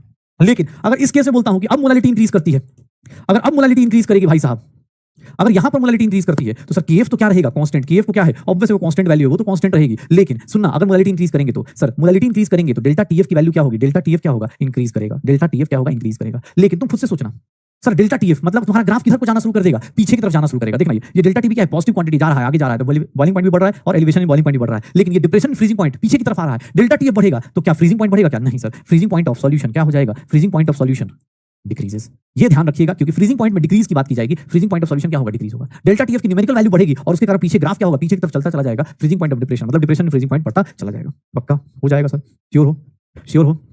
चलो आ जाओ क्वेश्चन देखो क्या दिया हुआ है, मोलालिटी दी है, हिल स्टेशन पे प्योर वाटर इतने पे बॉइल कर रहा है, ठीक है। अब देखना केबी ऑफ वाटर दिया हुआ है, बॉइलिंग पॉइंट बताना है सर, डेल्टा टीबी निकाल दे क्या, डेल्टा टीबी क्या होगा केबी इंटू एम होगा क्या, केबी इंटू एम सर, केबी कितना है 0.513, इसकी वैल्यू कितनी हो गई 0.69। Sir boiling point of the solution कितना हो जाएगा, टीबी की वैल्यू कितनी हो जाएगी सर, टीबी मतलब boiling point of the solution निकालना है तो boiling point of solution increase करेगा तो सर कितने से इंक्रीज करेगा 99.725 प्लस डेल्टा टीबी की वैल्यू डाल दो, डेल्टा टीबी की वैल्यू जितनी भी निकल के आएगी, डेल्टा टीबी की वैल्यू जितनी निकल के आएगी देख लेना, डेल्टा टीबी की वैल्यू कितनी आ रही है, डेल्टा टीबी की वैल्यू 0.513 इंटू 0.69 0.35 99.725 प्लस 0.354 और इसकी वैल्यू ऐड कर दो 99.725 से तो कितना आ रहा है सर 100.079, ये आंसर आ जाएगा। कैलकुलेशन थोड़ा सा हाँ, लेकिन एग्जाम हॉल में इतना भी डिफिकल्ट नहीं होगा, आप आराम से करना चाहें कर सकते हैं। जैसे इस क्वेश्चन को देखिए, एलिवेशन बॉइलिंग पॉइंट कैसे दिया होगा, इस एलिवेशन बॉइलिंग पॉइंट कैसे दिया होगा सर, वाई ग्राम दिया हुआ है, डिसॉल्व किया हुआ है 250 gram of benzene, non volatile solute है, ऑर्गेनिक सॉल्यूट है, डिसॉल्व किया हुआ है। Elevation boiling point delta TB की वैल्यू क्या लिखेंगे, Kb into W2/M2 into 1000 upon W1 ये लिखेंगे। सर आपने ये फॉर्मुला क्यों लिखा, बिकॉज उसके ही तरीके से निकालना है, K इंटू ध्यान देखना सर वाई ग्राम है तो वाई ग्राम अपॉन इसका मोलर मास कितना है सर M है इंटू 1000 अपॉन ध्यान देखना इसका मास कितना दिया हुआ है 250 ग्राम दिया हुआ है, क्योंकि सर यही तो होगा तो इसकी वैल्यू कितनी आ गई 4KY अपॉन M आ गया, 4KVY अपॉन M आ गया, 4KVY अपॉन M आ गया, निकाल दो एलिवेशन बॉइलिंग पॉइंट आ जाएगा। फ्रीजिंग पॉइंट के बारे में देखो क्या दिया हुआ है, प्योर बेंजीन कितने फ्रीज होता है, इतने में फ्रीज होता है किसी प्लेस पे, बट इसको डालते ही देखना ध्यान से, इसको डालते ही जैसे ही हमने ये सॉल्यूशन बनाया कितने पे फ्रीज होने लगा, कम हुआ, डिप्रेशन हो रहा है, फ्रीजिंग पॉइंट क्या हो रहा है प्योर बेंजीन कितने पे होता है, लेकिन जैसे ही CCl4 डाल रहे हैं, कार्बन टेट्राक्लोराइड डाल रहे हैं, ये कितने फ्रीज होने लगा 3.55 डिग्री सेल्सियस पे। सर इसका फ्रीजिंग पॉइंट क्या हो गया नीचे चला गया, तो KF फॉर बेंजीन क्या होगा सर एक बात बताइएगा, डेल्टा TF कितना होगा सर पहले का पॉइंट मतलब डेल्टा TF कितना डिक्रीज कर रहा है 5.45 माइनस 3.55 निकालेंगे तो ये कितना हो गया 1.90 आ जाएगा, डेल्टा TF इतना आ गया। सर KF की वैल्यू क्या हो जाएगी sir, delta TF is KF into M, sir KF की वैल्यू निकाल दो, डेल्टा TF की वैल्यू 1.9 है और डेल्टा TF KF की वैल्यू ये कितना है 0.374 है, 0.374 है, अगर 1 पॉइंट करें तो कितना आ जाएगा 5 पॉइंट समथिंग आ जाएगा, यही आंसर आएगा पक्का। कैलकुलेशन आप थोड़ा सा अप्रॉक्सीमेट कर लें। अच्छा एक चीज और, कुछ लोगों को लगता है कि सर देखिएगा ध्यान सुनिएगा, एक चीज बता दो यहीं पे, कुछ लोगों को लगता होगा सर डिग्री सेल्सियस और केल्विन में डिफरेंस नहीं आएगा, नहीं क्यों, क्योंकि देखो टेम्परेचर इन ध्यान सुना, temperature in degree Celsius is not equals to temperature in kelvin. In kelvin क्यों? क्योंकि तुमसे कोई बोले कि सर 5 डिग्री सेल्सियस और 5 केल्विन बराबर होता है, नहीं, ये बराबर नहीं होता है, ये बराबर नहीं होगा। 5 डिग्री सेल्सियस और 5 केल्विन बराबर नहीं होता। लेकिन चेंज इन टेम्परेचर, ध्यान सुना, delta T in degree Celsius is equals to delta T in kelvin होता है। डेल्टा टी इन केल्विन होता है क्यों? क्योंकि sir delta T in degree Celsius, मतलब अगर आपको मैं बोलूं कि सर 5 डिग्री सेल्सियस से, ध्यान देखिएगा, अगर आप 10 डिग्री सेल्सियस पे जाएंगे तो यहां पर delta T in degree Celsius कितना आएगा? 5 का आएगा। चेंज इन टेम्परेचर दोनों का बराबर आता है। देख लो, आपके सामने एग्जांपल है। सर देखो, टेम्परेचर डिग्री सेल्सियस और केल्विन का बराबर नहीं होता इसी तरह से, लेकिन डेल्टा टी की बात करें तो डेल्टा टी बराबर होता है। कैसे? सर 5 से अगर 10 पे जाओगे तो चेंज इन डिग्री सेल्सियस कितना आ रहा है? 5 का। कोई बोले सर केल्विन में बताओ, तो एक काम करो, इसको केल्विन में कितना लिखोगे? 5 पॉइंट प्लस 273, और इसको केल्विन में कितना लिखोगे? 10 प्लस 273। एक काम करो, अब निकालो delta T in kelvin. Sir देखोगे आपको चेंज अभी भी कितने का दिखेगा? 5 का। सर करके देखो, 283 माइनस 289, देखो अभी भी 278, अभी भी उतना ही आएगा। करके देख लो, आपको पता चल जाएगा, अभी भी 5 का ही चेंज आएगा। तो याद रखिएगा, ये नोट करके डाल दीजिएगा कि सर चेंज इन टेम्परेचर बराबर आता है डिग्री सेल्सियस में। इसलिए चेंज में कोई फॉर्मूला लगाने की टेंशन लेने की जरूरत नहीं है कि सर यहाँ केल्विन है, वहाँ डिग्री सेल्सियस। चेंज ले रहे हो तो चेंज में अपने को टेंशन नहीं लेनी होती है। हाँ, टेम्परेचर लेते हैं एक्जैक्ट वैल्यू कहीं पे, तो वहां पर आपको सोचना पड़ेगा कि आप डिग्री सेल्सियस में ले रहे हो या फिर केल्विन में ले रहे हो। ठीक है, चलो ये देखो क्या बोल रहा है, निकालो क्या होगा, क्या होगा इसके केस में। निकालेंगे तो क्या होगा बताओगे? कैसा बन जाएगा? कितना हो जाएगा बताओ, कितना होगा? सर एडिशन ऑफ 0.653, ये देख रहा हूं, ध्यान से देखना, एक कंपाउंड है जो लोअर कर रहा है, कहां से कहां? यहां से यहां पे। सर डेल्टा टीएफ का फार्मूला क्या हो जाएगा? डेल्टा टीएफ का फार्मूला 0.48 डिग्री सेल्सियस या 0.48, यही आएगा। अच्छा, केएफ दिया हुआ है, कैलकुलेट। सर डेल्टा टीएफ का फार्मूला क्या होगा? KF into W2/M2 into 1000 upon W1 लिखेंगे, इंटू 1000 अपॉन W1 लिखेंगे, यही लिखेंगे। देखना अपने पास 0.48 इज इक्वल्स टू केएफ की वैल्यू क्या है? देखना केएफ और बेंजीन कितना है? 5.12 है, 5.12 है। W2 की बात करें तो W2 की बात करेंगे, W2 कितना हो जाएगा? देखना, गिवन मास कितना है? 0.643। मोलर मास कितना है? सर नहीं पता, ये तो निकालना है, इंटू 1000 अपॉन। अब देखना सर, बेंजीन का मास दिया है क्या? सॉल्वेंट का मास नहीं दिया है, वॉल्यूम दिया है और डेंसिटी दी है। कोई बात नहीं, वॉल्यूम को किससे मल्टीप्लाई कर दो? डेंसिटी से। तो कितना आ जाएगा? मास आ जाएगा 0.879 आ जाएगा। कैलकुलेट कर लो, मोलर मास निकाल दो यहां से। मोलर मास की वैल्यू कितनी आ गई ये देखोगे तो ये कितना हो गया? सर 20 हो गया, ये 20 हो गया। 3 डेसिमल से 3 डेसिमल उड़ा दो तो मेरे पास मोलर मास जो आएगा 5.12 इंटू 643 अपॉन 0.48 इंटू 879, यही आएगा। 3 डेसिमल से 3 डेसिमल, 2 डेसिमल से 2 डेसिमल, फिर से उड़ा दो। अब ये कैलकुलेशन थोड़ा गंदा सा है, लेकिन करना तो पड़ेगा ही ना यार। एग्जाम हॉल में थोड़ा राउंड ऑफ कर सकते हो अगर आप चाहो तो, लेकिन हाँ कर सकते हो भाई। एग्जाम हॉल में इतने न्यूमेरिकल्स एक साथ नहीं आते। एग्जाम हॉल में 50 में से आपको डिवाइड बाई 879 डिवाइड बाई 48, इसकी वैल्यू निकालोगे 7.8। क्या हुआ यार? अच्छा ये 20 भी तो है, इंटू 20 भी करना है, इंटू 20 156 आ जाएगा। इंटू कितना हो जाएगा? 156। 20 भी रह गया था, 156 is the correct answer. 156 is the correct answer. तो ऐसे निकाल दो, अपने पास हो जाएगा सर। तो ये अपने को छोटे छोटे क्वेश्चंस मिलेंगे जो फ्रीजिंग पॉइंट, बॉइलिंग पॉइंट के ऊपर है। जैसे ये क्वेश्चन 17 का क्वेश्चन पूछा गया था, तो सर 17 में क्वेश्चन पूछा गया था कि अगर मोलैलिटी को डबल करते हैं तो rate of constant, molar constant की वैल्यू क्या होगी? तो यार मोलर कांस्टेंट की वैल्यू को कोई फर्क नहीं पड़ेगा। मोलर कांस्टेंट की वैल्यूज को कोई फर्क नहीं पड़ता है। अगर आप मोलैलिटी को डबल करते हो तो रेट ऑफ कांस्टेंट को कोई फर्क नहीं पड़ता है। ध्यान से देखिएगा, अगर मैं आपसे बोलूं अब last qualitative property that is known as osmotic pressure. Osmotic pressure, osmotic pressure किसको बोलते हैं? तो ऑस्मोटिक प्रेशर को हम रिप्रेजेंट करते हैं पाई से। पहले ही बोलो, अलर्ट मोड पर रहिएगा। अगर ऑस्मोटिक प्रेशर पाई बोला जा रहा है तो उसको गलती से 22/7 मत पुट कर दीजिएगा। होता क्या है, क्योंकि ज्यादा फिजिक्स मैथ्स के क्वेश्चंस ज्यादा दिमाग में चलते हैं तो पाई की वैल्यू 22/7 रख देते हैं या 3.14 रख देते हैं। भाई osmotic pressure represented by pi, but it is not equals to 22/7 और 3.14। इस बात का ध्यान रखिएगा। What is osmotic pressure? Osmotic pressure क्या होता है? तो sir osmotic pressure is nothing, pressure applied to stop osmosis. Pressure applied to stop osmosis. Osmosis आप सब लोग बायो में, सेल और इन सब की चीजों में पढ़ा होगा। Pressure applied to stop osmosis. Osmosis होता क्या है? सुनना एक बार ध्यान से। ऑस्मोसिस होता क्या है? सुनिएगा। Osmosis is nothing, flow of solvent molecules. याद रखिएगा, सिर्फ और सिर्फ किसका मॉलिक्यूल्स का? Flow of solvent molecules. Flow of solvent molecules only through semi permeable membrane, through semi permeable membrane, semi permeable membrane, semi permeable membrane from semi flow of solvent molecules only through semi permeable membrane from. Sir सुनिएगा, क्योंकि आप bio में पढ़ते हैं और यहां पढ़ते हैं, दोनों में कंफ्यूज मत होइएगा। दोनों के लिए अपने पास अलग अलग चीजें होती हैं। दोनों में क्या होता है? आपको केमिस्ट्री में कोई एक ही डेफिनेशन बोला जाए तो आप एक ही याद रखिएगा। कहां से कहां मूव करता है? तो सर ये मूव करता है प्योर सॉल्वेंट से किधर की तरफ मूव करने की कोशिश करता है? Solution side. सॉल्वेंट का मॉलिक्यूल कहां से मूव करता है? Pure solvent to solution. अब इसी को आप बायो में देखते हैं तो प्योर सॉल्वेंट है तो यहां पर हम क्या लिख सकते हैं इसको कि sir high concentration of solvent to lower concentration of solvent. लेकिन याद रखिएगा सॉल्वेंट के रिस्पेक्ट में बोल रहा हूं, क्यों? क्योंकि सर प्योर सॉल्वेंट है तो ऑब्वियसली वहां सॉल्वेंट ही सॉल्वेंट होगा, तो higher concentration to lower concentration. क्योंकि बायो में हायर टू लोअर पढ़ाया जाता है, लेकिन वहां पे ये चीज मेंशन नहीं होती। तो आपको याद रखना है सॉल्वेंट। वहां पे ब्लड होता है, इसलिए हम लोग ये देखते हैं, या अपने पास मतलब जो भी सेल में अपने पास देखेंगे तो वहां सॉल्वेंट का हायर कॉन्सेंट्रेशन चाहिए as compare to lower concentration. या फिर अगर जहां हायर कॉन्सेंट्रेशन ऑफ सॉल्वेंट है उसको एग्जाम हॉल में ये भी लिखा जा सकता है कि सर लोअर कॉन्सेंट्रेशन ऑफ, जहां हायर कॉन्सेंट्रेशन ऑफ सॉल्वेंट है वहां पर lower concentration of solute to. ये फ्लो ऐसे भी तो डिफाइन किया जा सकता है, higher concentration of solute, higher concentration of solute. तो ये ध्यान रखिएगा, तीनों पार्ट, ये तीनों चीजें ध्यान रखिएगा कि सर आप चाहें तो ऑस्मोसिस को ऐसे भी डिफाइन कर सकते हैं, प्योर सॉल्वेंट टू सॉल्यूशन। मतलब अगर मैं ऐसा बोल दूं, अगर इधर क्या रखा हुआ है, ये क्या है? सेमी परमिएबल मेम्ब्रेन है, जो कि किससे बनता है? सर सेलुलोज एसीटेट से, ठीक है, या फिर हम लोग बोलते हैं ब्लैडर में सब मिलता है, प्लांट्स के उसमें मिलता है। ये देखेंगे अगर इधर प्योर सॉल्वेंट है, और इधर सॉल्यूशन है तो क्या होगा? सर सॉल्यूट मूव नहीं करता, याद रखिएगा, सॉल्यूट मूव नहीं करेगा। क्या मूव करेगा? सिर्फ और सिर्फ क्या मूव करता है? सॉल्वेंट। कहां से कहां मूव करेगा? इधर से इधर मूव करेगा। और इसी फ्लो को हम लोग क्या बोल देते हैं? ऑस्मोसिस बोल देते हैं। ये जो फ्लो हो रहा है इस साइड से इस साइड, इसी को क्या बोला जाता है? ऑस्मोसिस। अब मैं ये नहीं चाहता कि प्योर सॉल्वेंट किसमें चला जाए? सॉल्यूशन में। तो उसके लिए मैं एक प्रेशर अप्लाई करूंगा जिसको बोलते हैं ऑस्मोटिक प्रेशर, जिसको बोलूंगा ऑस्मोटिक प्रेशर। एक प्रेशर अप्लाई करूंगा osmotic pressure, that is known as pi, और पाई जो होगा directly proportional to concentration, pi जो होगा directly proportional to concentration C, concentration किसमें, मोल्स पर लीटर में लेना है, और sir directly proportional to temperature in Kelvin, और इसीलिए पाई की वैल्यू होगी CRT, पाई की जो वैल्यू होगी CRT, या फिर अगर बड़ा वैल्यू लेना चाहें तो number of moles of solute V into RT, या फिर अगर हम लोग बोलना चाहें W2/M2, ये वॉल्यूम किसमें है, लीटर्स में, 1000 अपॉन जो आपको न्यूमेरिकल्स के लिए यूज करना है वॉल्यूम इन ml into R into T। तो देख लो पाई की वैल्यू ये होती है N2/V into RT, W2/M2 1000 upon V RT, ये अपने को यूज करना है पाई की वैल्यू। चलो तो pi is equals to CRT, pi is equals to N2/V into RT या W2/M2 into 1000 upon volume R into T, पक्का हो जाएगा। तो ये ऑस्मोसिस है। ऑस्मोसिस को रोकना है तो उसके लिए जो प्रेशर अप्लाई होता है उसी को क्या बोलते हैं सर, वो ऑस्मोटिक प्रेशर कहलाता है, और वो भी किस पे डिपेंड कर रहा है, कॉन्सेंट्रेशन ऑफ सॉल्यूट पार्टिकल्स पे, कॉन्सेंट्रेशन ऑफ सॉल्यूट पार्टिकल्स पे, कॉन्सेंट्रेशन ऑफ सॉल्यूट पार्टिकल्स पे। अच्छा एक चीज याद रखिएगा, ऑस्मोसिस से ये फ्लो रुक जाता है, ऑस्मोसिस से ये फ्लो रुक जाता है, लेकिन अगर इससे ज्यादा प्रेशर अप्लाई कर दिया तो भैया यहाँ पर एक चीज और हो जाती है, that is known as reverse osmosis. एक और चीज आएगी, अगर आपने प्रेशर, ध्यान सुनिएगा, if pressure applied greater than pi, osmotic pressure से ज्यादा कर दिया तो sir reverse osmosis takes place, reverse osmosis takes place. Reverse osmosis मतलब जो फ्लो हो रहा था इसी को हम लोग यूज करते हैं डिसैलिनेशन ऑफ वाटर में, रिवर्स ऑस्मोसिस टेक्स प्लेस। जो फ्लो इधर से उधर हो रहा था, जो फ्लो इधर से इधर जा रहा था, प्योर सॉल्वेंट टू सॉल्यूशन, वो फ्लो कहां चला जाएगा, अपोजिट होना चालू हो जाएगा। और यही फंडा हम लोग यूज करते हैं आरओ प्लांट्स में। हम लोग बोलते हैं आरओ प्लांट मतलब कुछ नहीं सर, वो क्या है, किसको यूज कर रहा है, रिवर्स ऑस्मोसिस यूज कर रहा है सर। गंदे पानी से क्या करेगा, प्योर वाटर में कन्वर्ट कर देगा, तो ये रिवर्स ऑस्मोसिस चालू हो जाएगा। रिवर्स ऑस्मोसिस का यूज क्या है sir, used in desalination of water.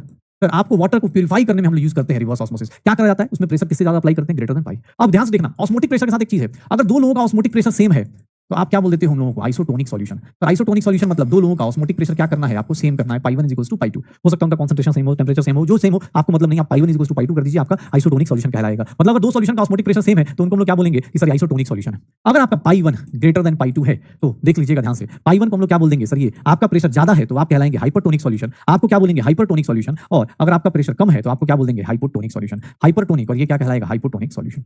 Hypertonic solution, hypertonic solution मतलब क्या हो गया, ऑस्मोटिक प्रेशर रिक्वायर्ड से ज्यादा है। ऑस्मोटिक प्रेशर अगर ज्यादा है तो आप क्या कहलाओगे, हाइपरटोनिक, और अगर लेस है तो आप क्या कहलाओगे, हाइपोटोनिक। पक्का। तो अगर प्रेशर अप्लाइड ग्रेटर देन पाई हो गया तो उस केस में ये याद रखिएगा, रिवर्स ऑस्मोसिस होता है। आइसोटोनिक सॉल्यूशन पाई1 = पाई2, पाई1 ग्रेटर देन पाई2 हाइपरटोनिक, और ये क्या हो गया, हाइपोटोनिक। पक्का हो जाएगा सर। चलिए बताइएगा, याद रखिएगा हमेशा कौन मूव करता है, सॉल्यूट मूव करता है। The passing of particles through semi permeable membrane is known as sir electrodialysis, नहीं क्या बोलते हैं ऑस्मोसिस बोलते हैं, क्या बोलते हैं, ऑस्मोसिस बोलते हैं।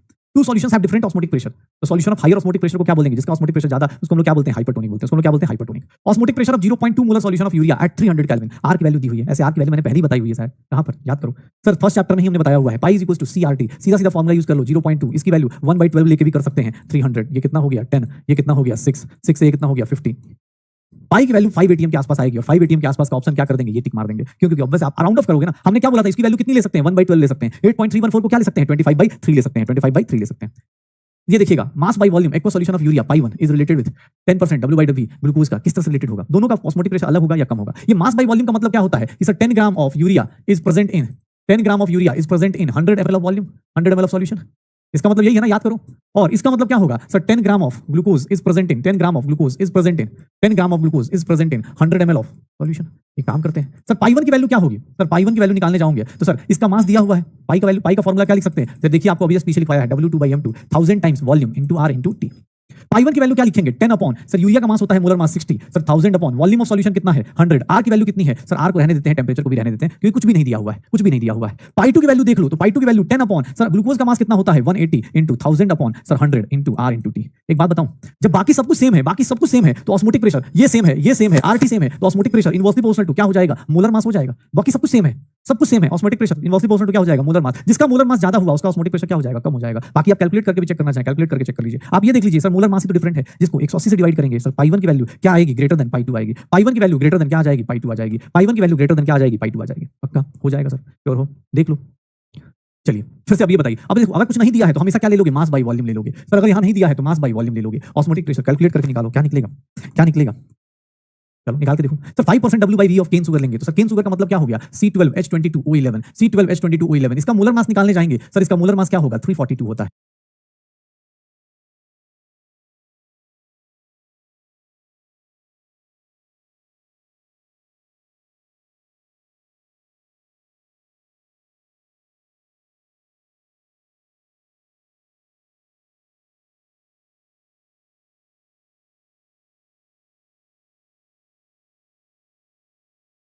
सर इसकी बात करें, नहीं पता तो चलो कोई दिक्कत नहीं सर। दोनों आइसोटोनिक है, मतलब सर केन शुगर का pressure is equal to pi of X sir, pi 5% मतलब 5 upon molar mass cane sugar का कितना है 342 इंटू 1000 अपॉन सर वॉल्यूम कितना ले लेंगे 100 R इंटू टी। इसका कितना ले लेंगे 0.877 ग्राम present in 877 gram present in 877 gram present in 100 ml of solution. और देख लो यही सॉल्व करेंगे, यही सॉल्व करेंगे। RT RT cancel, 1000 by 100 cancel. Sir MX की वैल्यू निकालने जाओगे कितना आ जाएगा 342 इंटू 0.877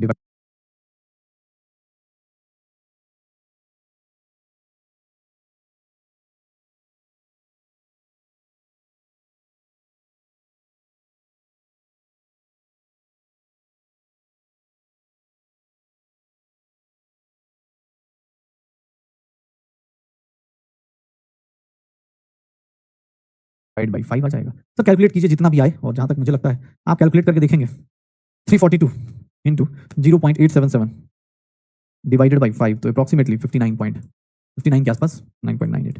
तो ये मेरे पास आंसर आ जाएगा, अप्रॉक्सीमेटली यही आंसर आ जाएगा। तो देख लो ऑस्मोटिक प्रेशर का क्वेश्चन कैसा होता है। आइसोटोनिक का क्वेश्चन होगा, हाइपरटोनिक का होगा, थ्योरेटिकल क्वेश्चन होंगे। रिवर्स ऑस्मोसिस मतलब उससे ज्यादा प्रेशर अप्लाई कर दिया तो अपने पास रिवर्स ऑस्मोसिस हो जाएगा, और ये छोटी छोटी बातें आपको ध्यान रखनी पड़ेंगी। पक्का हाइपरटोनिक आइसोटोनिक ये सब हो जाएगा सर, श्योर है। चलिए एक थ्योरेटिकल कॉन्सेप्ट और उसके बाद ऑस्मोटिक प्रेशर फिनिश हो जाएगा अपना।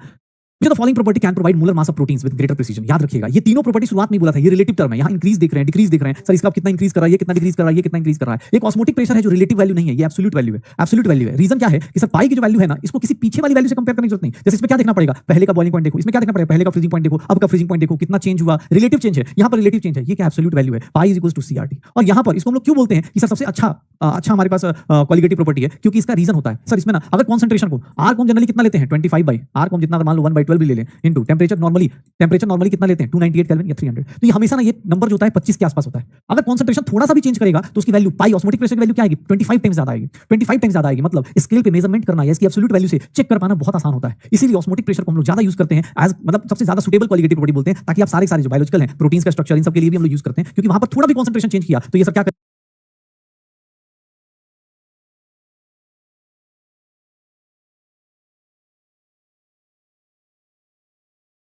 ये वैल्यू क्या होगी बहुत ज्यादा फ्लक्चुएट कर जाएगी। थोड़ा सा भी कंसंट्रेशन चेंज हुआ तो ये वैल्यू क्या हो जाएगी बहुत ज्यादा फ्लक्चुएट हो जाएगी। तो इसीलिए osmotic pressure is the most useful for biomolecules. और हम बोल सकते हैं कि इसको हम लोग किसके यूज करते हैं, प्रोटीन्स और इन सबको यूज करते हैं कि भाई ये चीज हम लोग पॉलीमर्स क्लोराइड्स इन सबका मोलर मास निकालने के लिए यूज किया जाता है। भाई अब कितना टाइम हो गया यार, क्या करें, वेंटर फैक्टर चालू करें क्या, वेंटर फैक्टर चालू करें क्या, ज्यादा हो जाएगा फिर अभी टाइम, कोई बात नहीं। अगली क्लास में ना नया चैप्टर जब करेंगे तो उसमें शुरुआत में आधा घंटा लगेगा, ज्यादा टाइम लगेगा, आधा घंटा भी ज्यादा बोल रहा हूँ, आधे घंटे से भी कम लगेगा। आधे घंटे में हम लोग ये पूरा वेंटर फैक्टर और सॉल्यूशन एक बार पूरा रिवाइज हो जाएगा। वेंटर फैक्टर ना हम लोग एक टाइप से अभी के लिए क्योंकि बात करेंगे फिर वो हमारे लिए बहुत ज्यादा लंबी वीडियो हो जाएगी, ठीक है। तो एक काम करते हैं, वेंटर फैक्टर अगली क्लास में स्टार्ट करेंगे, अगली क्लास में कर लेंगे, अगली क्लास में कर लेंगे वेंटर फैक्टर्स के क्वेश्चंस, ठीक है ना। वेंटर फैक्टर्स के क्वेश्चंस हम लोग अगली क्लास में कर लेंगे। आप बस डीपीपी और प्लस रिवीजन करते रहिए, चैप्टर अपना ऑलमोस्ट फिनिश्ड है, बस एक लास्ट का बोल सकते हैं कि 15-20 मिनट या 30 मिनट का टॉपिक रहता है, उसको अगली क्लास में कर लेंगे ताकि हमारे पास ज्यादा लोड भी ना आए। और अगली क्लास में नया चैप्टर भी चालू कर लेंगे। इवन हो सकता है मैं नया चैप्टर चालू करूं फिर लास्ट में वेंटर फैक्टर करा दूं, इस चैप्टर का जो रिमेनिंग पोर्शन हो सकता है लास्ट में करा दूं, जैसा भी मूड रहता है उसके हिसाब से डिसाइड कर लेंगे। ओके, तो ये ध्यान रखिएगा, आपको रिवीजन करना है, टॉपिक आपका फिनिश होता जा रहा है। अभी तक कम से कम 2 से 3 क्वेश्चन का सिलेबस हो गया है, 2 चैप्टर आपके एंड हो चुके हैं, 2 से 3 क्वेश्चन का सिलेबस आपके पास हो चुका है। ट्राई कीजिएगा जितना हो सकता है टॉपिक को, क्वेश्चंस को, क्योंकि फिजिकल केमिस्ट्री में सारा कुछ कहानी फार्मूलाज का है, सारी कहानी कॉन्सेप्ट्स के हैं। इस चैप्टर में अच्छी बात क्या है कि कुछ थ्योरी भी है और कुछ क्वेश्चंस भी हैं। जब शुरुआत में जब चैप्टर स्टार्ट हुआ, अभी जब शुरुआत में आज का लेक्चर जब स्टार्ट हुआ तो कुछ थ्योरी मिला, फिर न्यूमेरिकल्स मिले, थ्योरी मिला, न्यूमेरिकल्स मिले। और जब वेंटर फैक्टर पढ़ेंगे तो जितना आज न्यूमेरिकल्स पढ़े हैं, जितने भी आज फार्मूलाज नया पढ़े हैं, वो सारा का सारा वेंटर फैक्टर में फिर से रिपीट होगा, थोड़ी सी मॉडिफिकेशन के बाद। पक्का, तो चलो मिलते हैं अगली क्लास में नए चैप्टर में, और नए चैप्टर में शुरुआत में थोड़ा सा जो पोर्शन बच गया है उसको वहां पर हम लोग अटेम्प्ट करेंगे। ओके चलो, ओके बाय बाय।